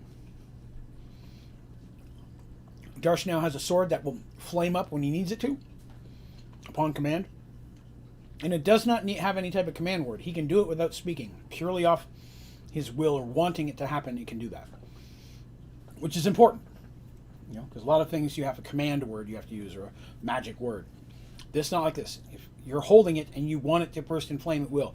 Nothing can extinguish this flame. It works underwater. It doesn't do as much damage, but the flame technically can still burn stuff underwater if you held it right against it. It had a couple other things too that we'll come across as they learn them. Just like Artemis' staff has a few more abilities that it can do that she doesn't realize yet, but they learn these as they move along. You don't automatically know everything it can do, but some of it becomes pretty obvious. He's now got a flaming broadsword that one day he knows he's going to have to break. So he's on the lookout for a replacement just in case that day comes. Now they have a bit more time. And so they start searching through the treasure until the thri-kreen starts to cough and draws their attention to the fact that this poisonous gas that was in the dragon is now just starting to seep out of its pores and its nose and its mouth. With the dragon dead, the gas is just looking to escape. It's still in it. He's not inhaling or doing anything to maintain it anymore. So time becomes of the essence. And they do open up the chest of holding and just start literally shoving in every bit of treasure and things they can grab.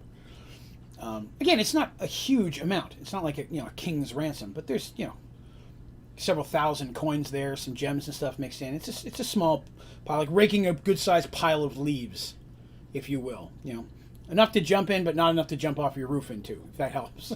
Probably the worst example. If you're listening to this story, I'm not condoning jumping into leaves or jumping off your roof. Let me clarify that real quick. Please no jumping, because Draven said so. But they do gather, and they manage to throw everything in there. They don't have a chance to look, so they're hoping it's in there. But they grab that, and then they manage to run out and get out. And they successfully get out of there okay. At first, there was some talk about trying to harvest some of the dragon's parts, like teeth and scales, because those things could be of value.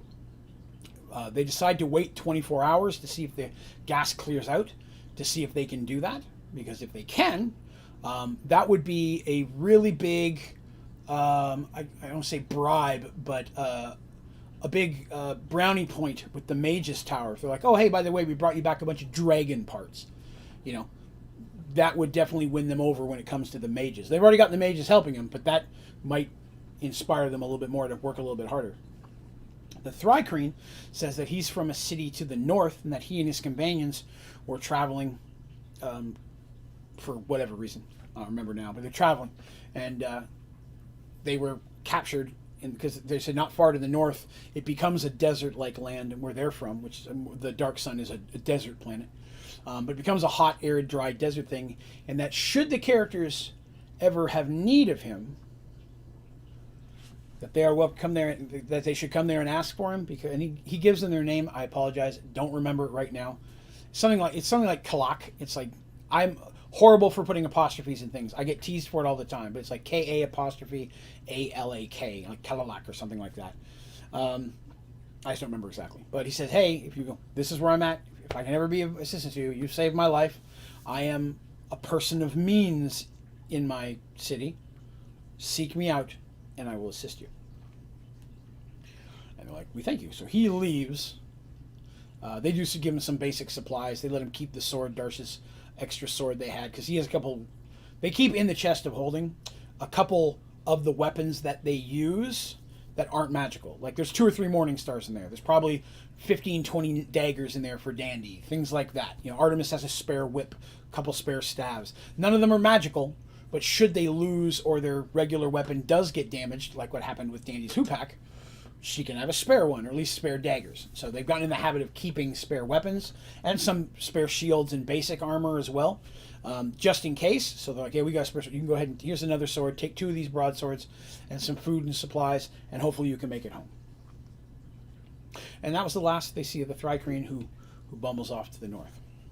But he was cool, and we might see him again sometime. A lot of these things are just to introduce.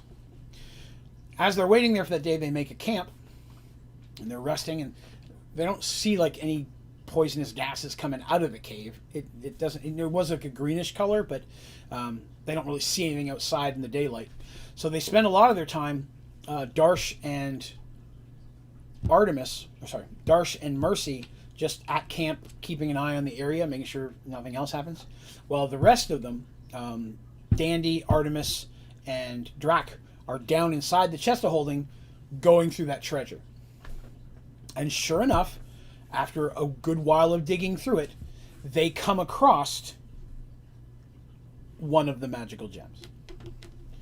And the one that they come across is a whitish gray color, so like almost just the tightest bit of gray.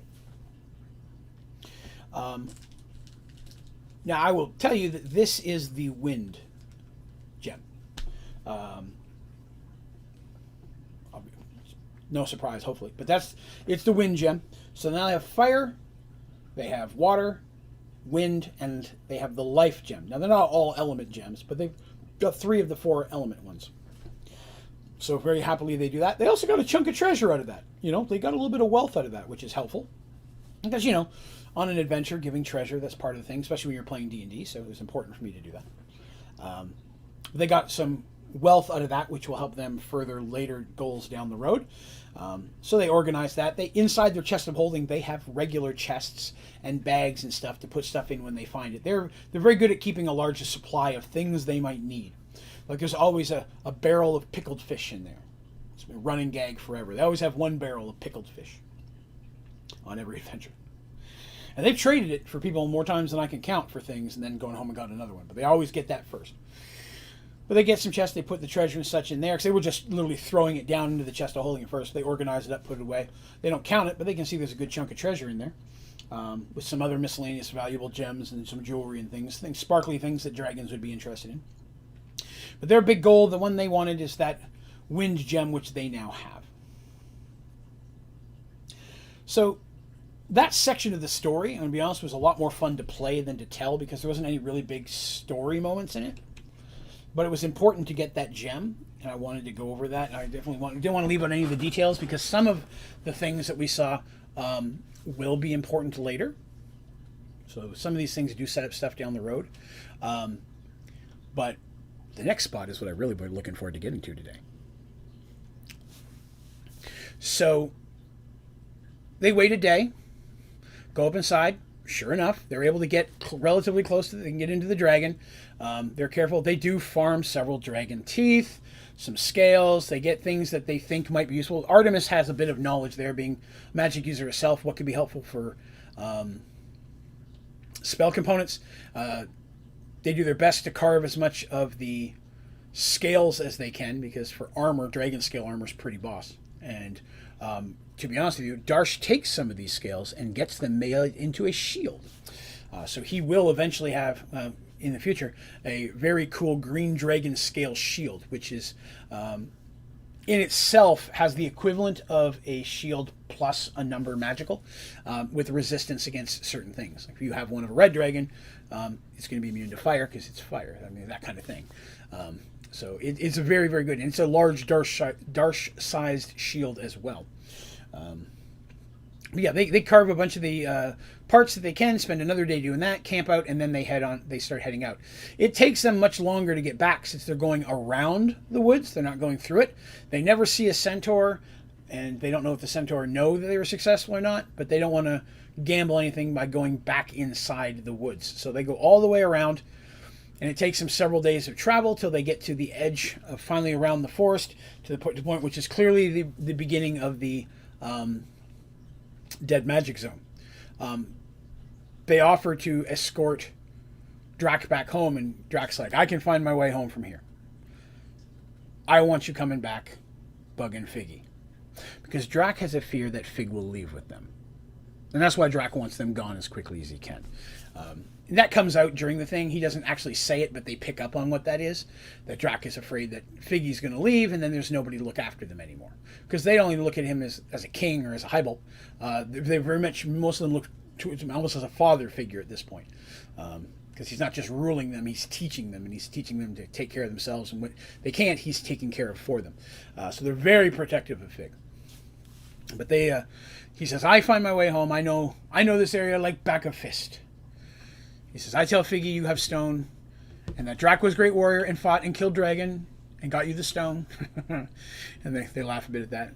But he does bid them farewell, and he goes in. Because at that point, they have the ability to magically teleport back home, because they have their rings of centralized teleportation that we talked about.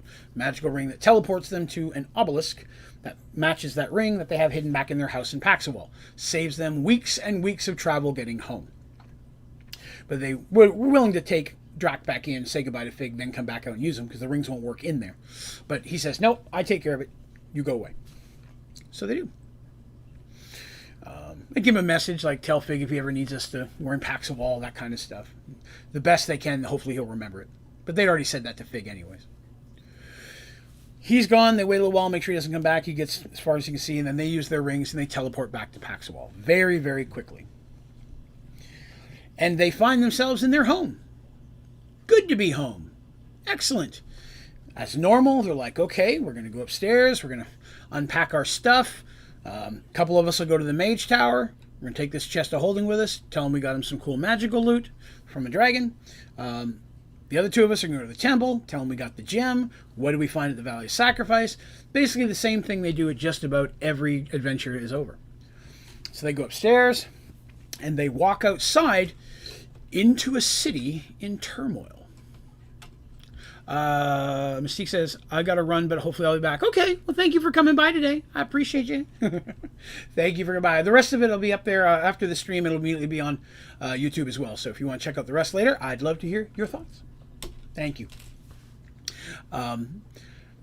They find a city in turmoil. Nah, I don't mean a city that's under siege. There's nobody running around fighting or anything, but definitely people are bustling around. Something is happening.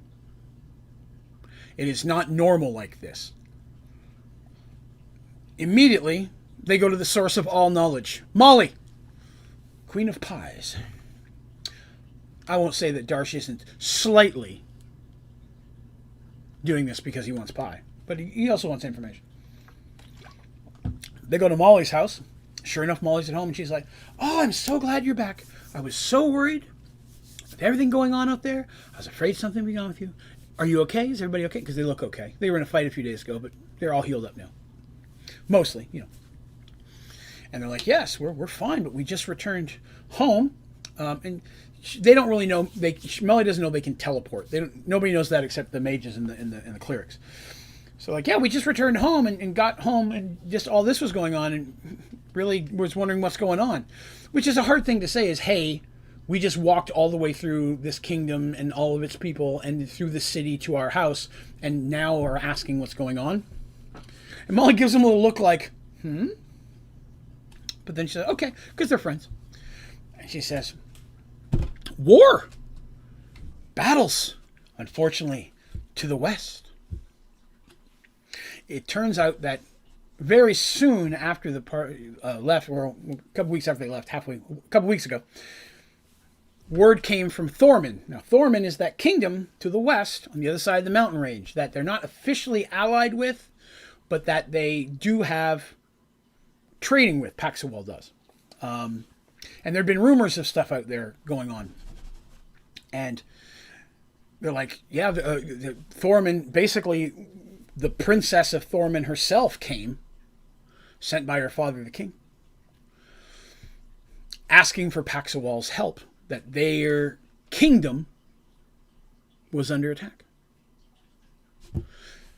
Now, since then, Paxawal has rallied its navy and its army, and because you can't get over the mountains, you've got to go by boat. So they get the navy going to ship the army over, and troops have been just started shipping out here within the last couple of days.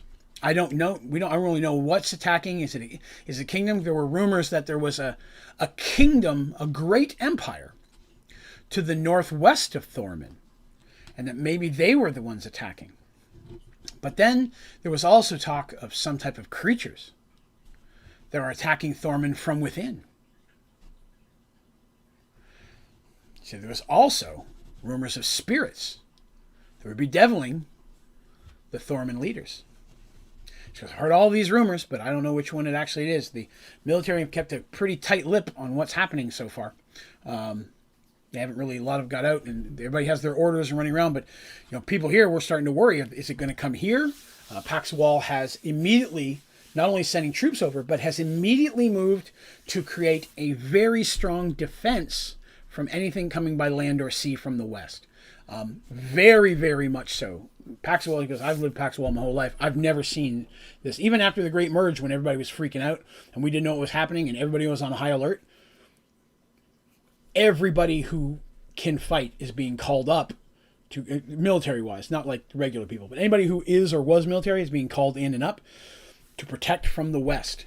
Not only are we sending people there, but there's a fear that something's going to come here. Again, the leaders, none of the leaders, the towers, the priests, no one will say exactly what it is, only that everyone should prepare for a siege. Now, Paxwell has great walls around it, all the way to the ocean. Something could come in from the sea. That would be their most weak point. But the walls that are around the rest of it are very, very high and easily defended. The water being the weakest point. But if they did, and they have even started pulling in, she heard that they've heard people from the most outskirts of the Paxwell's land, they've started calling those citizens in. Come in, you need to be protected, get closer to the city, get closer to the walls. Those of you who are the furthest out are in danger. The party's like, well, we've got to figure out what's going on here. We need to get to the temple. Normally they would all go to, like I said, what we talked about earlier, half would go to the mage. In this situation, they're all going to go to the temple and find out what's going on. They can talk to the mages later. The temple is their primary source of information. So they drop their stuff off at the house real quick, the stuff they don't need to have. They've always got the chest of holding on them and their magic stuff, but stuff, the traveling gear, they leave it there. And they go booking to the temple. The temple, even more chaotic than the rest of the city. And they're even stopped at first. A couple Templars who don't know them, eventually they get waved in. But the temple, their Templars and clerics are just packing and grabbing stuff. It looks like they're preparing for battle. There's people who are packing supplies. They find out very quickly that there are clerics literally like double and triple time making healing potions. Things like the wardings of blessings, things of that nature. They're really trying to pump out everything that they can. But even many of them, they're like, we don't really know why, only that there's a threat coming. And when the high clerics say, do this, we do this. It's a little while before they get to see Mara because there's a lot going on. But it is Mara that they get to see. Sister Mara, who is the head of the clerics of Tavian, of which Artemis is one of. So the head of Artemis is technically her religion or her church specifically, is who they get to see. And she's like, my friends, I'm so glad that you made it home safe. With so much going on, there have been concerns. Please, how was your journey? And they're like, well, we can tell you, there's all this stuff going on. She goes, before we speak, please, were you successful? Tell me of your journey. And they're like, okay, do we just? They sit down and they explain everything that happened, but they glaze over New Gullyville. They're very vague there, and Mara can tell that they're leaving some stuff out there, but she trusts them. And Artemis got a little bit of sigh of relief that she doesn't get asked more questions about it. But they're extra careful. They talk about the dragon, how they got the stuff from the dragon. For the mages, Mara agrees the mages are going to love that. That's going to be very, very beneficial. And we'll go definitely, the mages are going to see this now because the mages have been helping but haven't been getting anything really in return. The PCs have been helping the city as a whole. This will be the first thing they're going to see a return on their investment. Those magical rings that they've got that teleport them home are not easy to make. So walking in with, here's dragon stuff, it's just like, okay, this is an investment. Now it's symbiotic. I don't care putting more investment into you if you keep bringing us stuff like this. Which, over time, that becomes a very symbiotic thing. Returning with, hey, we found a wyvern, here's a this. Hey, we found an owlbear, here's a this. They start getting lists of, hey, if you come across this, we're looking for these.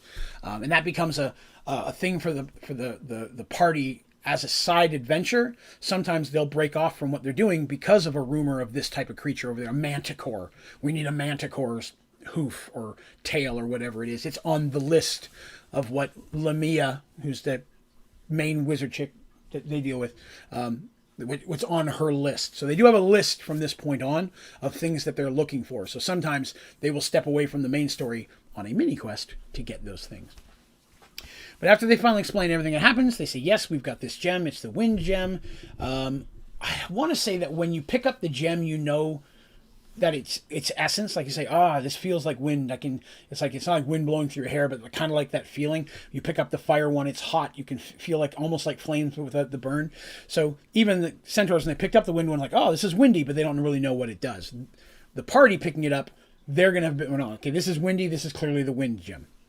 So they have a bit more knowledge of that. Of course, they don't know what it can do, because what it can do can differ based on what you merge it to, right? You merge it to a carpet, you may have a flying carpet.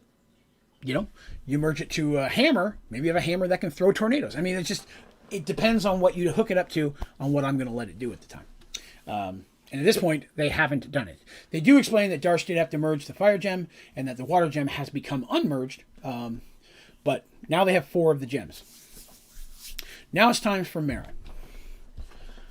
Mara says, you are correct. There is a threat to the west, but not quite like what most people understand. We've done our best to try to keep it as hushed as possible in order to not start a panic. But the kingdom of Thorman is under attack, and it's coming from the east. Now, I want you to think about that for a second. Paxawal is to the east. The only thing that separates the two cities is a massive mountain range, like a straight north, spine of the world kind of mountain range, that it's almost impossible to climb over. Because again, it's not very wide, it's narrow, but incredibly sharp. Like incredibly steep and such. I mean, somebody probably could climb over there, but not many. Thorman had sent word that they've been trying to deal with this themselves for quite a while now, but it's getting out of hand, and they didn't want to let everybody know, but now they have to.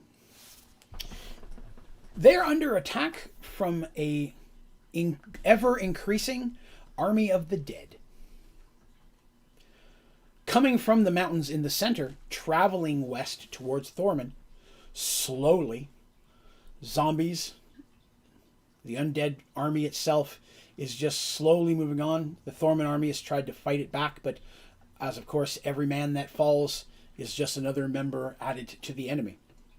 And they've lost multiple hundreds, if not thousands of citizens at this point.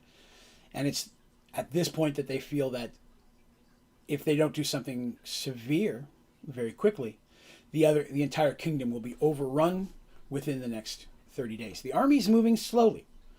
It's not like it's in a hurry. It's just meandering across. It's slow-moving zombies and dead things like that. There doesn't appear to be any type of leader that they're aware of. No one's seeing a, I don't know, like Dracolich or something like that. No big bad undead thing that's been leading them all. But they all seem to be moving as a group. Like, it's just not like what you'd expect zombies to just, like, from a traditional zombie movie, if you will, that, some of them break off here, these ones hear a sound, they just meander around wherever. They are moving in concert, not in military ranks by any means, but they're moving at a steady speed, almost like in a straight line moving west. And if this group here in the south is stopping because they run into a village or there's a battle there, the north line of zombies pretty much just stops and waits until they can all start moving again. So it's believed that something is controlling them.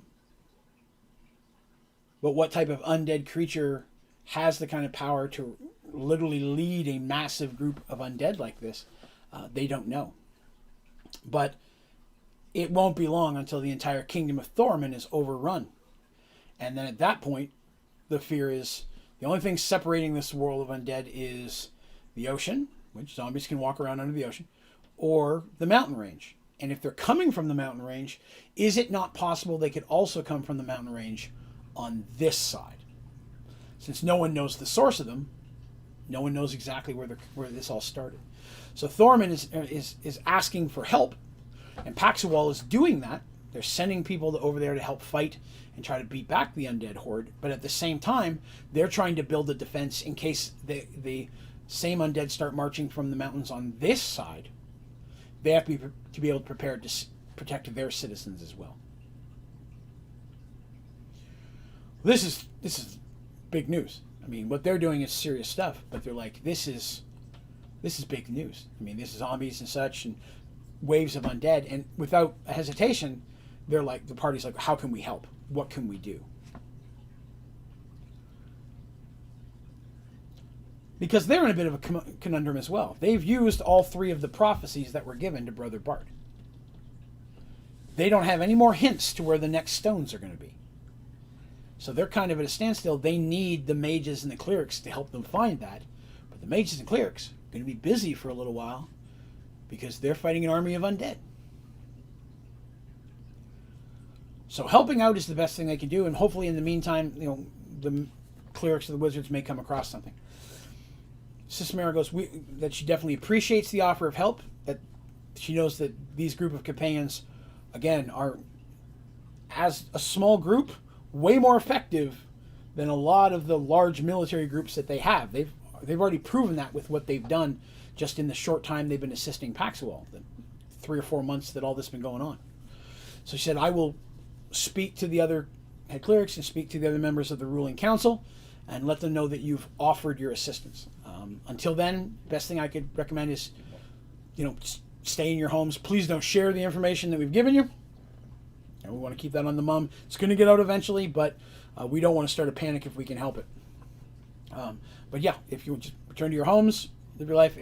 If they accept your help, or if they find something that you can help with, I will be sure that we'll reach out to you as quickly as possible. I'm reaching to my left. You can't see this. I'm just looks to you like I'm bending over, which a little bit. But I'm reaching to my left because I'm about to pull out a notebook. I'm very, very excited that I'm pulling out a notebook. This is my notebook, and it just says the story. This is the first of many notebooks, binders, notebooks I have, but what this is we've finally gotten to the point that we actually are getting to where I have notes of what's happened with the story. Specific beats, specific events, maps, so many maps. I have so many pictures to share with you. But we have now reached a point where I can actually start going off some of the notes that these have happened, which will help because definitely it helps with names. I don't have to remember them all. But I think it's going to be a little bit more in-depth in the story, especially when it comes to what the characters are doing and building what type of characters they are. A lot of this really starts to do that. So I'm very excited that we're getting to just now dabble into this. So I'm excited. I've been talking about this for 14 episodes of this, that eventually we'd get to the point where the stuff that was destroyed in my basement was flooded, would be gone, and we finally get to where I have. This is the first of 3 binders, and then I have 4 thick notebooks after that. I got like 7 books of stuff. And in here, of course, are a lot of maps and monster character sheets and things that won't be as imperative to the story. But what there will be, though, of course, is a lot of actual snippets of story. What that means is there are parts that I wrote down that I read to the characters that I will now get to read to you as well. You'll be hearing the exact same thing they heard the day that we actually ran this story, that we played the adventure. And that makes me very, very happy because some of those little snippets are very basic, but some of them I was very proud of. Again, I love telling stories, but I have a hard time getting it on paper. But if I write small pieces, sometimes they turn out pretty well. So I'm excited. So the party returns back home. Now, it is 9:54. I know we're approaching the 2-hour mark. We're going to go a little bit longer today than we normally do because I want to introduce a couple of specific things that are going to happen that are going to progress the story forward. The party returns home. They have their own little treasure room, which we've talked about before, a hidden room where they keep the obelisk they teleport in. It's in the basement. They've dug it out. That's where they keep their treasure. They have a small fortune at this point with what they've made on previous adventures and what they brought home from the Dragon Horde. They have a small fortune. They could buy 5 or 6 of these homes. But they all agree that they're going to live within their means. They're going to buy stuff they need, but they let that build up because there's always been that hope that eventually they're going to find a way home again. And should that day come, walking back into their homeland with a treasure to bring their families or loved ones or to start a new life and home back in there, they've all kind of got that secret hope. Even Dandy a little bit.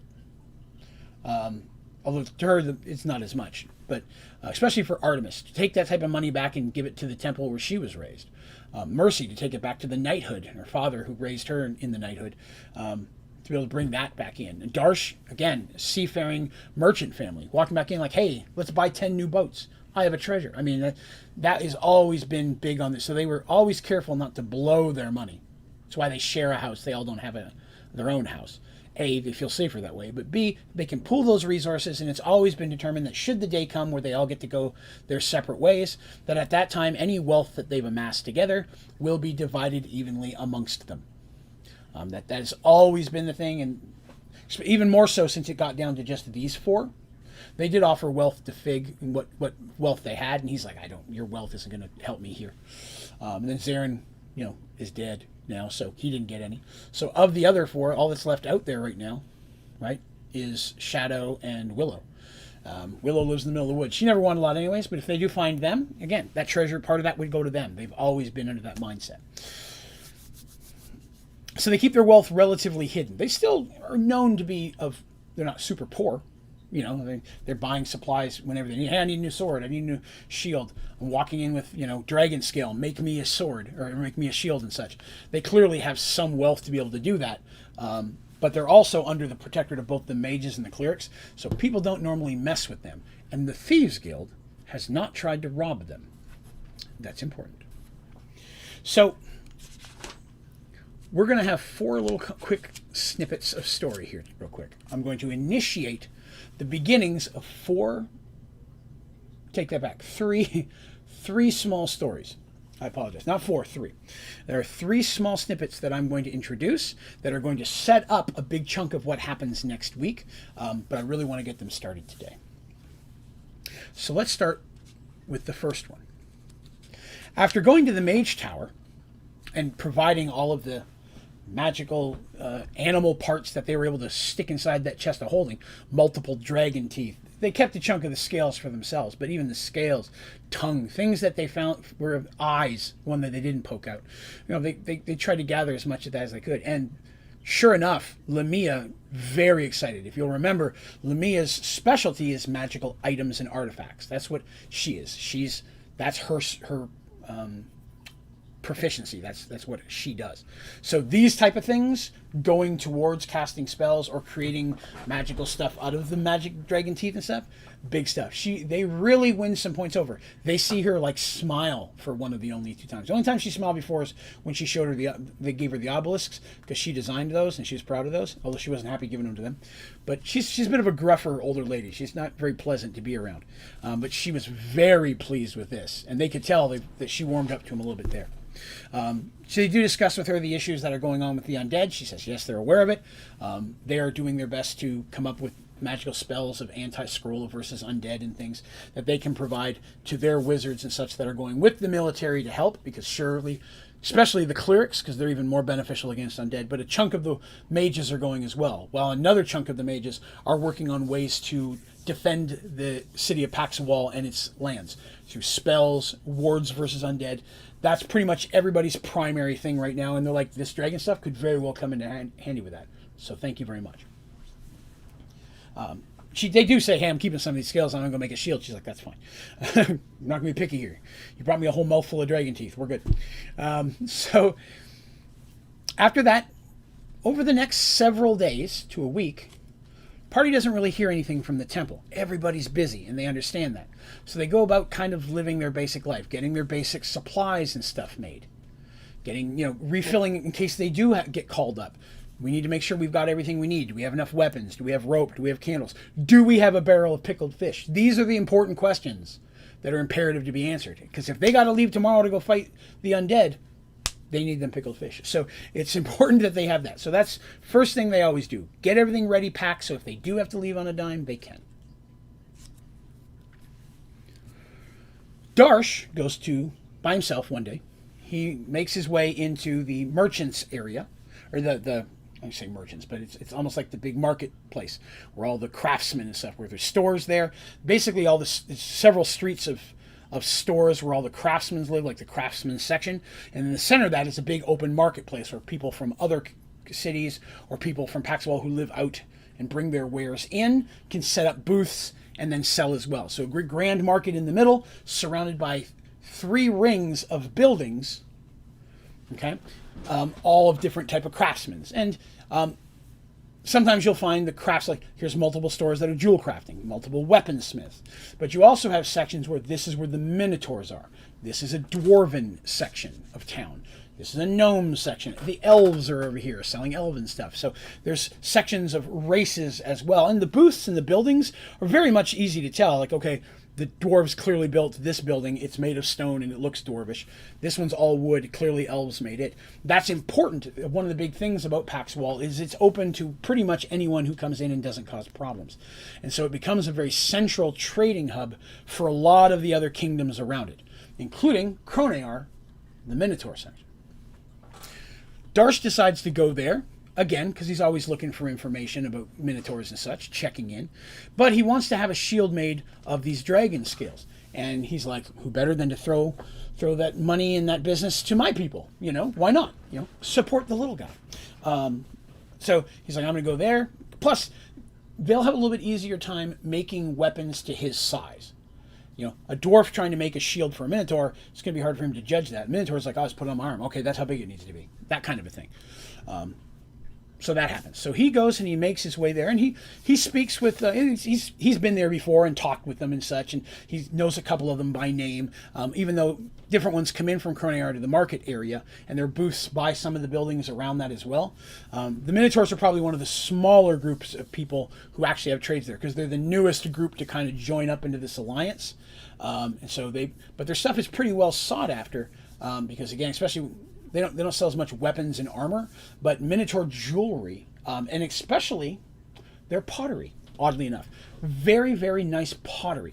The Minotaur looks very Greek in design, and it's very, very popular in Paxwell right now. So they're doing a lot of trading of that type of stuff, and some Minotaur spices and things that grow on their island in exchange for spices and foodstuffs they can't get on their island, silk, and then some of the ores and stuff needed to make weapons like steel and iron and brass, because there's not a lot of mining done on their islands. So they have to get that from the mainland. So that's one thing they trade with dwarves with. Even though there's not a big dwarven land around here, the dwarves are pretty local. Darsh is there talking to someone. He's just finishing up the deal on the shield. The guy's like, it's probably, I've worked with dragon scale before. It's been a while. It's not a very easy thing to work with. It makes a hell of a shield, but it's probably going to take me a couple weeks to get it done. Darsh is like, that's fine. I'm not in a hurry. I'd rather be done right. The guy's very happy. Darsh. Thank you, Grace Emily Monday, for the follow. I appreciate that. Thank you very much. But Darsh is like, he's like, okay, I'm not in a hurry. And again, he haggles a little bit. It's in his nature. He has to. But he lets himself get taken a little bit because he's trying to throw some coins towards the Minotaur kingdom. Eventually he may want to go there. If he's known as someone who's willing to throw some coins out, obviously he's a person of means, that could help him there as well. He's outside of there talking to one of the Minotaur guards that he'd spoken to several times. He's had drinks with him at a bar before, and they're just kind of hanging out and seeing how he's doing and talking about what's been going on, when he hears someone yell his name in a very deep and gruff voice. Instinctually, his hand moves to his sword, but he's in the middle of a city surrounded by people, and none of the Minotaur are drawing weapons, so he's like, he doesn't feel imminent threat, but he doesn't recognize the voice offhand. And he slowly turns and sees another Minotaur walking towards him. Now it takes him a few seconds to realize who it is. Give me 1 second here. Sorry, I just got a real quick message from my wife. I'm so sorry. Give me 1 second. I've got to real quickly reply to this. All right. And grab that. There's that. Okay, so I've got to send her something really quick. I apologize. Happens at the roughest time. 1 moment. All right. She needs something for her mom. That. Come on. Send that via email.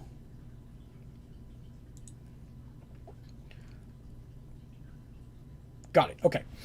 So anyways, another Minotaur comes walking towards him. Now this Minotaur himself, he is smaller than Darsh, but not by very, very much. He's still pretty good sized dude. Okay? And Darsh is an all black Minotaur, and this one is mostly black but with a little bit of brown, but it's wearing the armor of the Kronear Navy. Darsh has seen this before, talking with the Minotaurs and getting information. He knows the crest and such. This is someone of relative rank in the Navy. And as he's coming up, takes off his helm, and it takes Darsh a moment to realize who it is. And very quickly they embrace each other in a hug. Nothing wrong with a manly hug. Rokar is Darsh's cousin. Of their family clan, Rokar was, as a cousin, was of a lower rank than Darsh. Like Darsh's father and were like the head of the clan, and there's cousins and such down there. So Darsh's family was the head of not just the clan, but also of the businesses that they ran. But it was a family business, so Rokar's father was the younger brother of Darsh's father. So we knew Rokar, though last time we saw Rokar was years ago, and Rokar was younger then. He's definitely grown into a full man now. Darsh, ecstatic. Not only is he the first person to run into somebody he actually knows, but it's actually a family member and in Kronear. He embraces him, and he's like, my God, cousins, tell me, how does this come to be? How did you come to be here? And they kind of tell both of their stories. Darsh gives an abridged version of his, but Rokar states that he was on a ship doing trade stuff for the family. He happened to be coming back the night the merge happened. Literally was awoken to screams and the sea thrashing about. And next thing you knew, he was underwater. Literally half the boat was gone. He managed to grab a barrel and get to the shore. It was a stormy night. He managed to weather the storm, although he almost drowned. He floated in the water for a couple of days, for a day or so, and I almost at the point that he thought he was dead. And when a ship passing by noticed him and some of the wreckage, and fished him out of the sea. Sure enough, it was a Minotaur ship from Kronear. They took it back there. He found where everybody still was figuring out what was going on.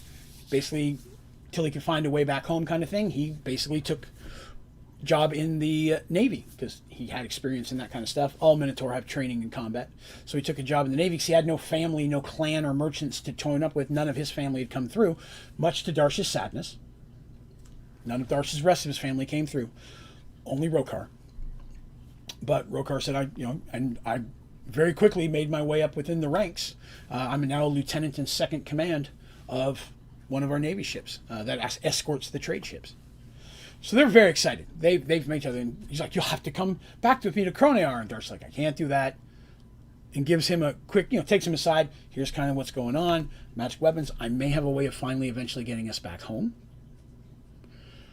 But I got to keep doing this first. Rokar's like, oh man, I'm a little bit crushed. Like, finally, someone in my family as well. He's just as excited as Darsh. But he understands, if you're on a quest that might get us back to the rest of the family, anything I can do to help. Do you need me to come with you? And Darsh is like, no, you have a job. And in fact, the fact that you've worked your way up in the ranks there actually could work to us if we need help there. And very quickly, Rokar talks to Darsh. Darsh picks up on that Rokar's talking to him as a senior, not as an old person. He's talking to him like, he's like, anything I can do, what do you need of me? Command me and I am yours, kind of thing. Very quickly, Rokar is like stepping back into, listen, you're head of the family. Because technically on this world, Darsh would be. As the eldest son of the eldest son, the nobility of the family would technically go to Darsh next. Darsh knew that. He knew that one day that would be the role he'd play, but he never really doesn't see that in this situation. And he tries to point that out to Rokar. And Rokar says, it doesn't matter right now. We found each other. That's all that matters. He gives him the name of a ship. He says, this is the island I live on. Anytime you need anything, he gives him, I think, remember, he gives him a specific medal or something. He says, this shows that you're my family. If you need anything, you show this, and they'll know that you have family in the Navy. Before anything happens, they will reach out to me to clarify who you are. So you get kidnapped or captured by Minotaurs, and they're going to put you in jail for a crime or something. Use this. They'll bring me in to speak on your behalf, kind of a thing. Not that, just use that as an example. That's not what he says. Darsh knows what it means. I'm just saying that for you guys. So Darsh is very excited by this. He also finds out that Rokar has a secondary job as a ranking member on the ship. They're looking for someone. Not Darsh, someone else. And before I give you the name, I was mocked mercilessly for the name that I gave this person by my players for years after this. So I hope it doesn't go to you guys as well. But it turns out that there's a Minotaur assassin that potentially tried to take, or took a chance of trying to kill the Emperor. And so that's serious business. Darsh is like, first of all, there are Minotaur assassins? Rokar says, on this world, yes. Not everyone agrees with the Minotaurs partnering or coming into trade agreements and such with the humans and lesser races, and feel that we should be dominating them through war and battle and taking what we want instead. And some of those factions do not agree with the Emperor's methods, and as such have tried to assassinate him. It was a failed attempt, but it was a Minotaur assassin. Okay, I'm going to spell the name. It's K-R-A apostrophe A-G. Now, when I named him, I was thinking like on a mountain crag. You know what I mean? A mountain crag, K-R-A-A-G. But everybody in the party just called him Craig. That's the way they would say it, like Craig the Minotaur. And that's not how it was meant to be. But Craig the Minotaur became a running joke for the names. I have a couple of names I came up with that they didn't think were as cool as I did. But Craig the Minotaur is a member of an assassins group known as the Black Horn. They don't know who leads the Black Horn. They don't know where they're acting out of, but they are a group of assassins and criminals that are trying to undermine the Emperor and have now tried to take us out of his life. It is rumored that Craig may have fled to one of the neighboring human kingdoms, because now he's kind of on the watch list on Kronear. It is possible that he's somewhere hiding here, although it's hard to hide as a Minotaur. They don't know. Hello, Pia Santos. Thank you for coming by the stream today. How you doing? He says, Darsh, if you can find this, and he gives him a rough description. If you come across anything like that, and you could get your hands on this person, that would go a long way with getting your name known to the Emperor and his circles. I'm just saying, that would be a very big boon in your favor if you were to turn up with this guy. And Darsh is like, what do you think of the Emperor? What are your opinions? He goes, the Emperor, in all experience I know, is a great man. He's strong. Clearly, you can't get that position unless you win in the arena. Not only is he strong, but he's courageous. He doesn't take crap from anybody, but he's intelligent. He knows trading with the lesser races. That's what they call them. Trading with the lesser races is going to be way more beneficial for the kingdom than trying to take them over. We're drastically outnumbered. We don't have the forces to do it. And we're getting way more wealth and way more materials and stuff that we want this way than we ever could by battle. He goes, I support the Emperor completely. Darsh goes, okay, you're giving the thumbs up on the Emperor. It means a lot to Darsh. Because Darsh has heard stories like that, but you don't know. Darsh is like, okay, I'm okay with that then. As much as they hate to do it, his ship is leaving later that day, so Rokar and he have a drink at a bar, talk more about the family, share a little bit more about what's been going on. Darsh would love to introduce him to the rest of Darsh's new family, and Rokar's just finds it hilarious that he's running around with 3 lesser race females. Not that Minotaurs have a problem with that. Minotaur society, men and women, equal. You can be shipped, you can fight, and these things, not on all Minotaurs, but on Kronear, completely equals. The fact that it's females doesn't bother him. It's the fact that he's running around with 3 people way smaller than Darsh that aren't Minotaurs, and he talks about them like they're the best warriors he knows. And Darsh goes, because they are. He goes, hands down. He goes, if I had to pick someone today to have my back in a battle, he goes, I'd pick Mercy in a heartbeat. He goes, Artemis immediately. He goes, even the Kender. Loyalty between them, he goes, they're the most honorable group of people I've ever known, and I consider myself lucky to know them. Broker's like, I will definitely have to meet them someday. But cousin, I unfortunately must get back to the seas. I am very, very happy to see you again. And I look forward to seeing you again. Stay alive. Obviously, Darcy's like, and to you as well. And they say goodbye, handshake, hug, bro fist bump, whatever they do. And then they go their separate ways.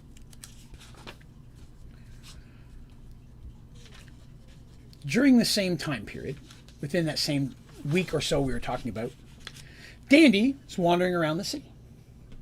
And she's having a good time, shopping, looking for stuff, getting chased out of stores by pretty much everybody who owns a store. She's a Kender, after all. And then occasionally she sits down and looks at all the weird new things that she finds in her pouches, wondering who might have accidentally put them in there, or how odd it was that somebody would have dropped that shiny glass ball. And so it's sure is a good thing she found it and put it in her pocket so it didn't get lost. As soon as she finds out who that belongs to, she'll be sure to return it. And she's cutting through an alley to head over to the marketplace because she knew Darsh was going to go over there to see about getting a shield made, or to check on his shield being made, depending on the time period. She's skipping through an alleyway and she stops. Kind of cocks her head to the side. And then just turns around and walks right over to a guy sitting up against the wall, a homeless man. Hood down and such. And she looks at him and she goes, if you're going to follow me, can you at least try to change your clothing once in a while? You've been wearing that same hood for the last 3 days, and you might as well be wearing a candle on your head, flashing me signs. I don't mind that you follow me, but can you do a better job and at least make it a bit challenging? The hood looks up slowly, and the dirt-faced human side looks at her and just cocks his head, kind of smiles a little bit, and stands up, dusts himself off. He says, he said you'd probably catch me. And pulls out a small scroll and hands it. He says, I'm to give you this when you do. Dandy takes it, looks at him, opens it up. There's a wax seal on it, but no actual imprint of any symbols of any kind. Pops it open and reads it. And she goes, well, it's about time. I mean, to be honest with you, I was actually feeling quite insulted. I mean, I've never been in a city that didn't want me to be part of the Thieves Guild. And the guy shakes his head. He goes, he just said he wants to speak with you. I don't know what he wants. And basically, it is literally a short note saying, I think it's time we meet. And then gives some directions. And then signed number 1 and the letter I.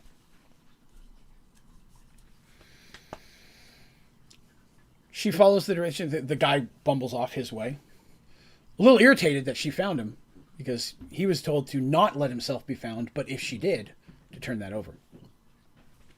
And the fact that she could have done that 3 days ago, probably a little bit more irritating that he's wasted 3 days if he's been following her and she's known that long.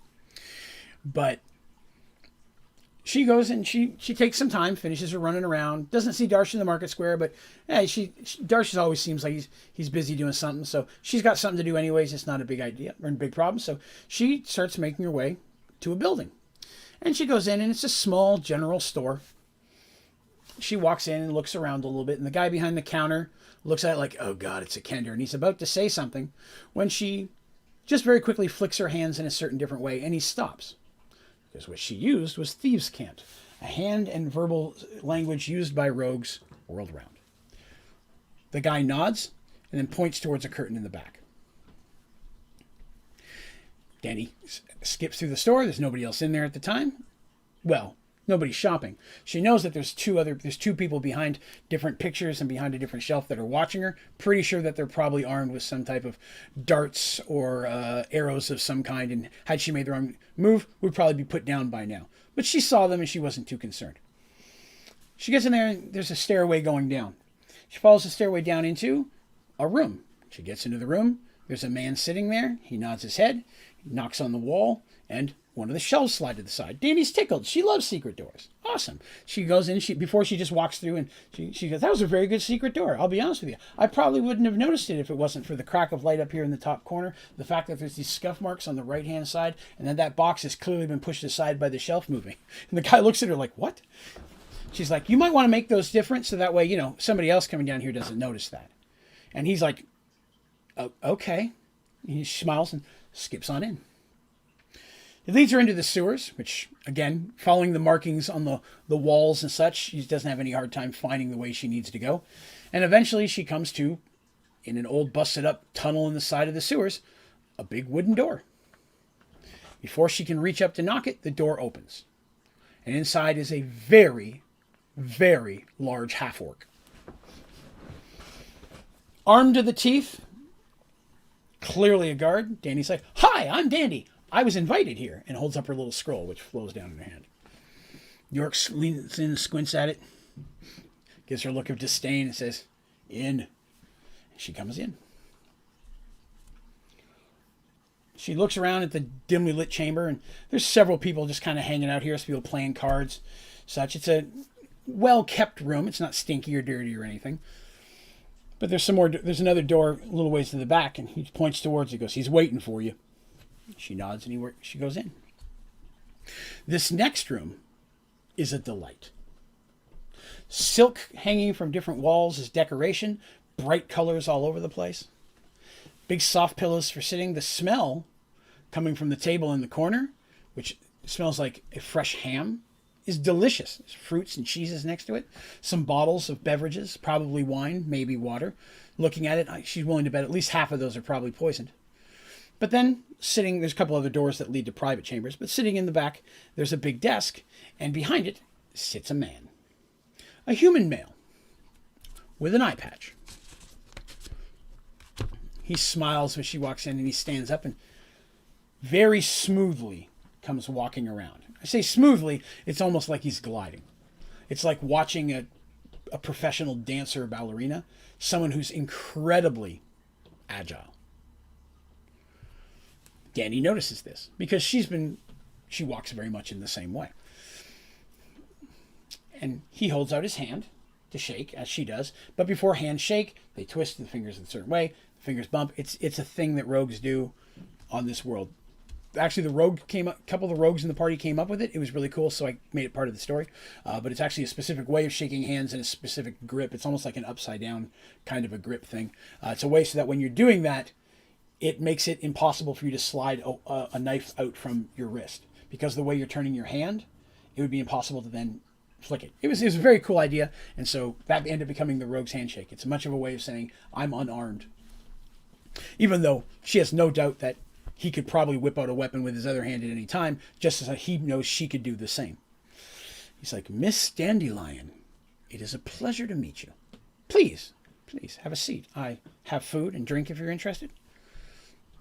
Danny shakes it. "Sure, it does smell really good." Sits down and starts getting puts some meat on her plate and some cheeses and such. Reaches and grabs a drink. She notices he specifically reaches from a bottle in the back, which makes smart. If you're going to poison one, you put the poison in the one in the front, because most people are going to grab the front one first. So she's like, okay. If he wanted to poison her, if he wanted her dead, there's many ways he could have done it than to try to trick her to come all the way down here. So she's not too worried about that, nor is she normally worried about that anyways. But he introduces himself. He says that he is clearly the leader of the Thieves Guild. Obviously. She's like, I picked up on that. And his name, let me grab it here, so I want to make sure, is Marcus. But most people just call me One Eye. He goes, I've been running the guild in Paxwall a little over a decade now. He looks like he's in his mid to late 30s. If I was to give you an age, although, again, usually a head of a thieves guild has access to more magical stuff than regular people, and very often can hide their age very much so. Plus, being a rogue, very good at disguise, making themselves look older or younger than they're supposed to be. Dandy doesn't feel that's what's going on here, but he wouldn't have his position if he wasn't at least pretty good at it. So she has to admit there's a chance he may be better than her at that, and she may not be picking up on some of those signs. But he talks to her, and they introduce basic pleasantries, and he says, I've been watching you for a while now. She's like, I've been watching you watch me for a while now. You really need some better people. He laughs. He goes, yeah, I kind of assumed that would be the situation. The tales of your exploits, of you and your friends, have really been getting around the circles. Well, the average person in Paxwall may hear a rumor here and then. My people are trained to listen for things out of the ordinary. And you and your friends are very, very far out of the ordinary. Danny goes, thank you. We like to think we're special. He says, I am interested, of course. And I know that from my contacts, that you're seeking a group of magical items. For what purpose, I'm not sure. But I'm not asking you for that. I don't wish to impede in you or your friends' journeys in any way. In fact, I would like to help if I can. Danny goes, well, that would be awfully nice of you. What do you want? He's like, well, I mean, I want to help. She goes, no, what do you want? And he smiles. He goes, well, I want you. I want you as part of my guild. You live in this city. Clearly you're aware of our activities, and I think that you might be beneficial. Now, I want you to know that unlike many thieves guilds out there, we're not a group of assassins and murderers. In fact, I don't put up with much of that in my city. But, sometimes you have the wealthy have too much, and sometimes they need assistance in sharing that with others. And Dandy smiles, nodding, very familiar with the types of things that thieves guilds do and say, and the excuses they give for their reasons to do it. He goes, I wish absolutely no harm to you and your people, and I'm sure you know that none of my people have made any attempt to enter your home. Danny's like very aware of that, nodding, because she's trapped the heck out of that house. And so she knows there's absolutely no one that's got in past her traps. At least that she can tell. She doesn't believe anyone's been getting in the house and all the time they're gone. And surprisingly, again, as I mentioned, stories of them spending some of their money, you think that they'd be a bit of a target. He goes, your home is off limits. Everybody knows that. Since the moment you've purchased it, I've kept that off there because I knew that eventually you were going to be helpful. And I would like you to help me. And can help you as well. And she's like, okay, well, I'm interested. You said you can help me. What is it you can help me with? He goes, you're searching for some magical items. You know as well as anyone that my contacts reach further than anything that the mages in the temple can do. The contacts of the underworld are always vastly better than those of the overworld. And I'm happy to use those, reaching out to help you try to find the things you're looking for. Again, thank you, Samo Games Rob, for the follow. I appreciate that. Thank you for coming by. He says, I can help you find them. I know they're stones or gems of some kind. I don't know what they do or what they look like, but I'm happy to subtly send my feelers out and see what I can do to find those for you. If that's something that you'd like help with. Danny knows that they need help with that, and she knows he knows that. He probably knows way more about these than he's letting on. He's just being polite and not saying that. And Danny goes, and for such a great boon, how is it that we can help you? He said, well, that's a good question. There are actually two things. There's one thing I'd like you to do, but one thing I need you to do first. What I'd like you to do is to take a message for me. I have no doubt that it's only going to be a matter of time before you and your friends end up in the city of Thorman. With everything going on right now, and you're asking for help, I have no doubt that you, as a resource, you and your friends, are something that are desperately going to be needed over there. And before you ask, no, I don't know what's causing the undead. I only know that there's a lot more of them than even the King of Thorman likes. I have no doubt that eventually you and your friends will somehow get tangled up in that mess. But in Thorman, there's another thieves guild. And we've had talks, and I would just like you to take a message. But of course, for you to take a message on behalf of the thieves guild, you'd have to be a member of the thieves guild. And I'd love to make you a member of the thieves guild, but there are rules. You can't just be a member of the thieves guild. And Danny nods, goes, well, that makes sense. And you can't just let anybody in. I mean, you just have people just all over the place. He's like, exactly. You have to earn your way in. Now, I would love to just skip that step if I could, but there are a lot of other people in the guild, and if I was to skip that step, they might not look favorably. They may think my judgment's poor. And then they may try to skip my step, if you know what I mean. She laughs and he goes, uh-huh. He says, so rules being rules, especially since I'm the one that made them, I need you to do me a favor. I need you to get me a stone. And she's like, you can't have any of our stones. He goes, no, no, not one of yours. In fact, it's one of mine. It's a diamond. It's actually quite large, quite valuable. It's actually probably one of my prized possessions. One of the first things I ever took as a scoundrel. But there was a halfling that has been a member of our guild for a while that thought it would be best for him to have my diamond. And I know that within the next 24 to 48 hours, he's going to try to get out of the city. Now, I don't know where he is in the city. He's hiding, and he's got my diamond. You get me my diamond back, and you're in. As for the halfling, I don't care. You can take care of yourself, or you can just let us know where he is. But you bring me the diamond, and we're good. In exchange, I will use all of my resources to try to help you find the magical stones that you're looking for, and not interfere with you getting them in any way whatsoever. You'll also, as a member of the guild, have all accesses that a member of an initiate rank would have, and those resources would be available to you. Danny thinks about it. She's chewing on the ham, which is delicious ham, by the way. She's enjoying the ham very much. She's going to ask when they're done if she can take some back, because Darsh would love this ham. She's like, well, that sounds like a fair. Now, I'm not going to kill the halfling. I'm not an assassin. He's like, no, I ask you not to do that. Self-defense is one thing, but I would never send you in to kill someone. I have people for that. If I needed that done, I would have that done already. No, I just need you to go get him. But I want to warn you, he was one of the best members we have. He's really, really experienced. He's not going to be an easy guy to find, and it's not going to be easy to get the gem off his hands. But if you can do it, I think we can really, really help each other out. Because I think you and I could be very good friends, Dandy. And you have friends, but you can always use more. Danny's like, yeah, I like friends. I like people. I lost some friends recently. I had to kill one of them recently. That one sucked.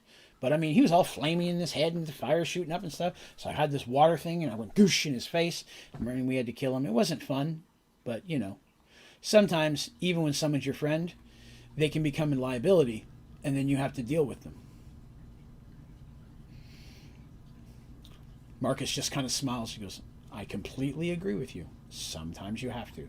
Danny nods her head, sure that they both understand each other. And she goes, all right, I'll find your diamond. But I want the rest of this ham. Do you have something I could put this in, like a to-go dish, maybe a bag or something?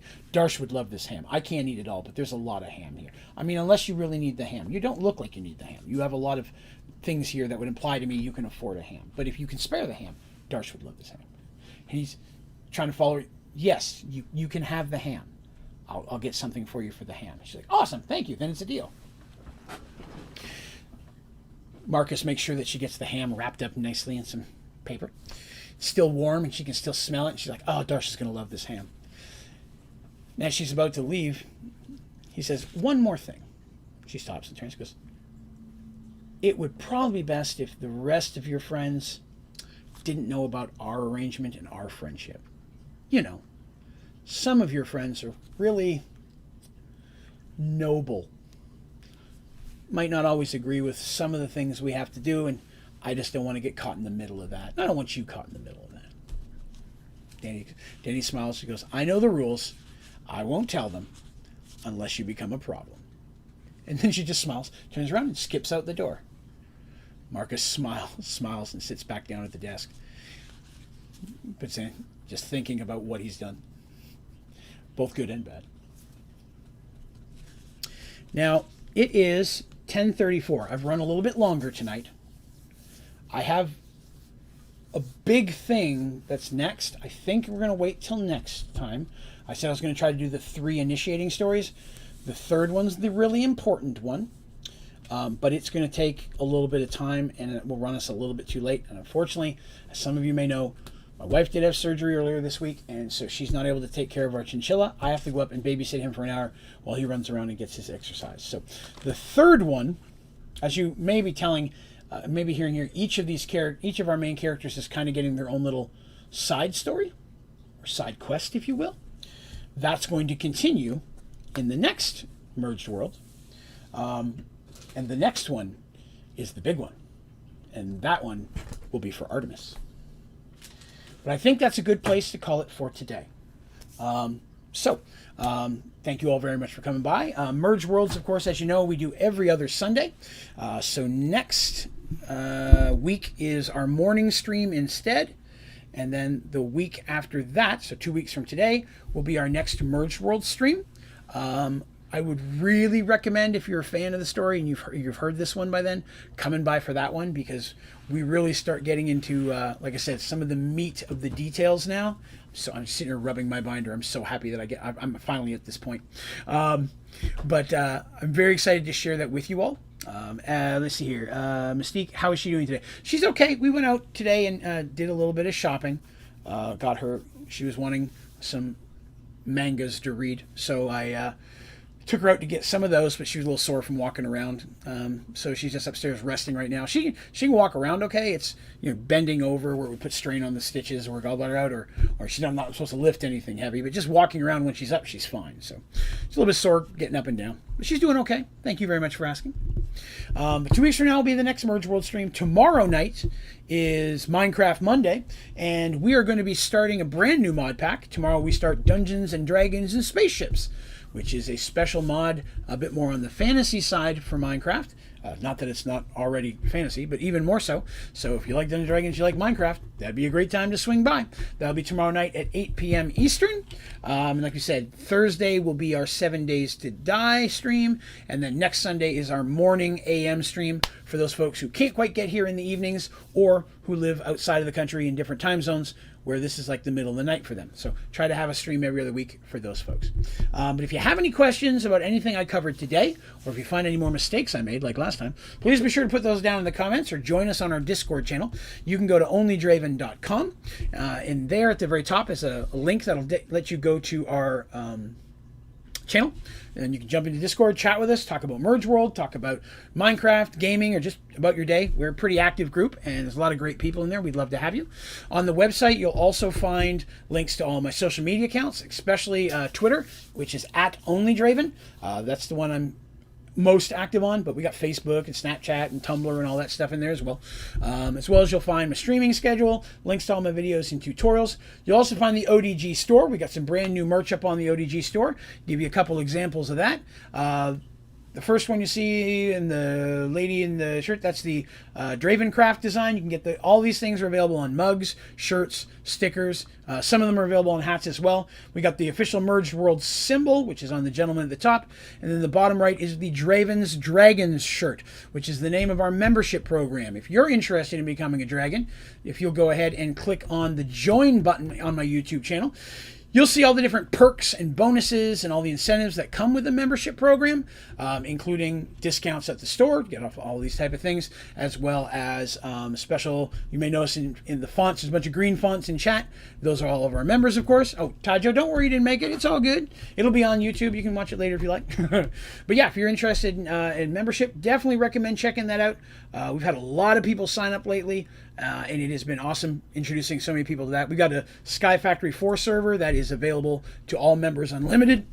Probably the biggest perk people like the most. But jump in there and play some Minecraft with us. Other than that, I'm going to go ahead and call it a day. Again, thank you all very, very much for coming by and hanging out with me today. It is always a pleasure, and I appreciate you letting me. Thank you, Neil Augustison, for the follow. I appreciate that. Thank you. And again, I thank you all very much for giving me the opportunity to share this story. It's very important to me. It's been a big part of my life for the majority of my life. And it's very awesome getting to share it with so many other people and hearing what you think of it and your questions and just getting to interact with it again. So thank you all for giving me that opportunity. Again, as always, special thank you to my members for being part of the membership program. I appreciate that. Helps me keep the lights on and bring new stuff to the channel. I really appreciate that. And an extra special thank you to my moderators. Thank you all for helping me keep everything up and running. Now I'm going to be stopping the stream by pressing a button on the brand new, boom, Elgato Stream Deck that I've got today. Pretty excited about that. All these cool things I'm going to have that'll be adding here to the popping up on stream and such. I'm going to have all these quick buttons for that. I only had time to get the Merge World stuff ready. But thank you all for coming by. Hopefully we'll see you again tomorrow. But if not, hopefully we'll see you next episode of Merge World. You all have yourselves a great evening, and we'll talk to you later. Thank you.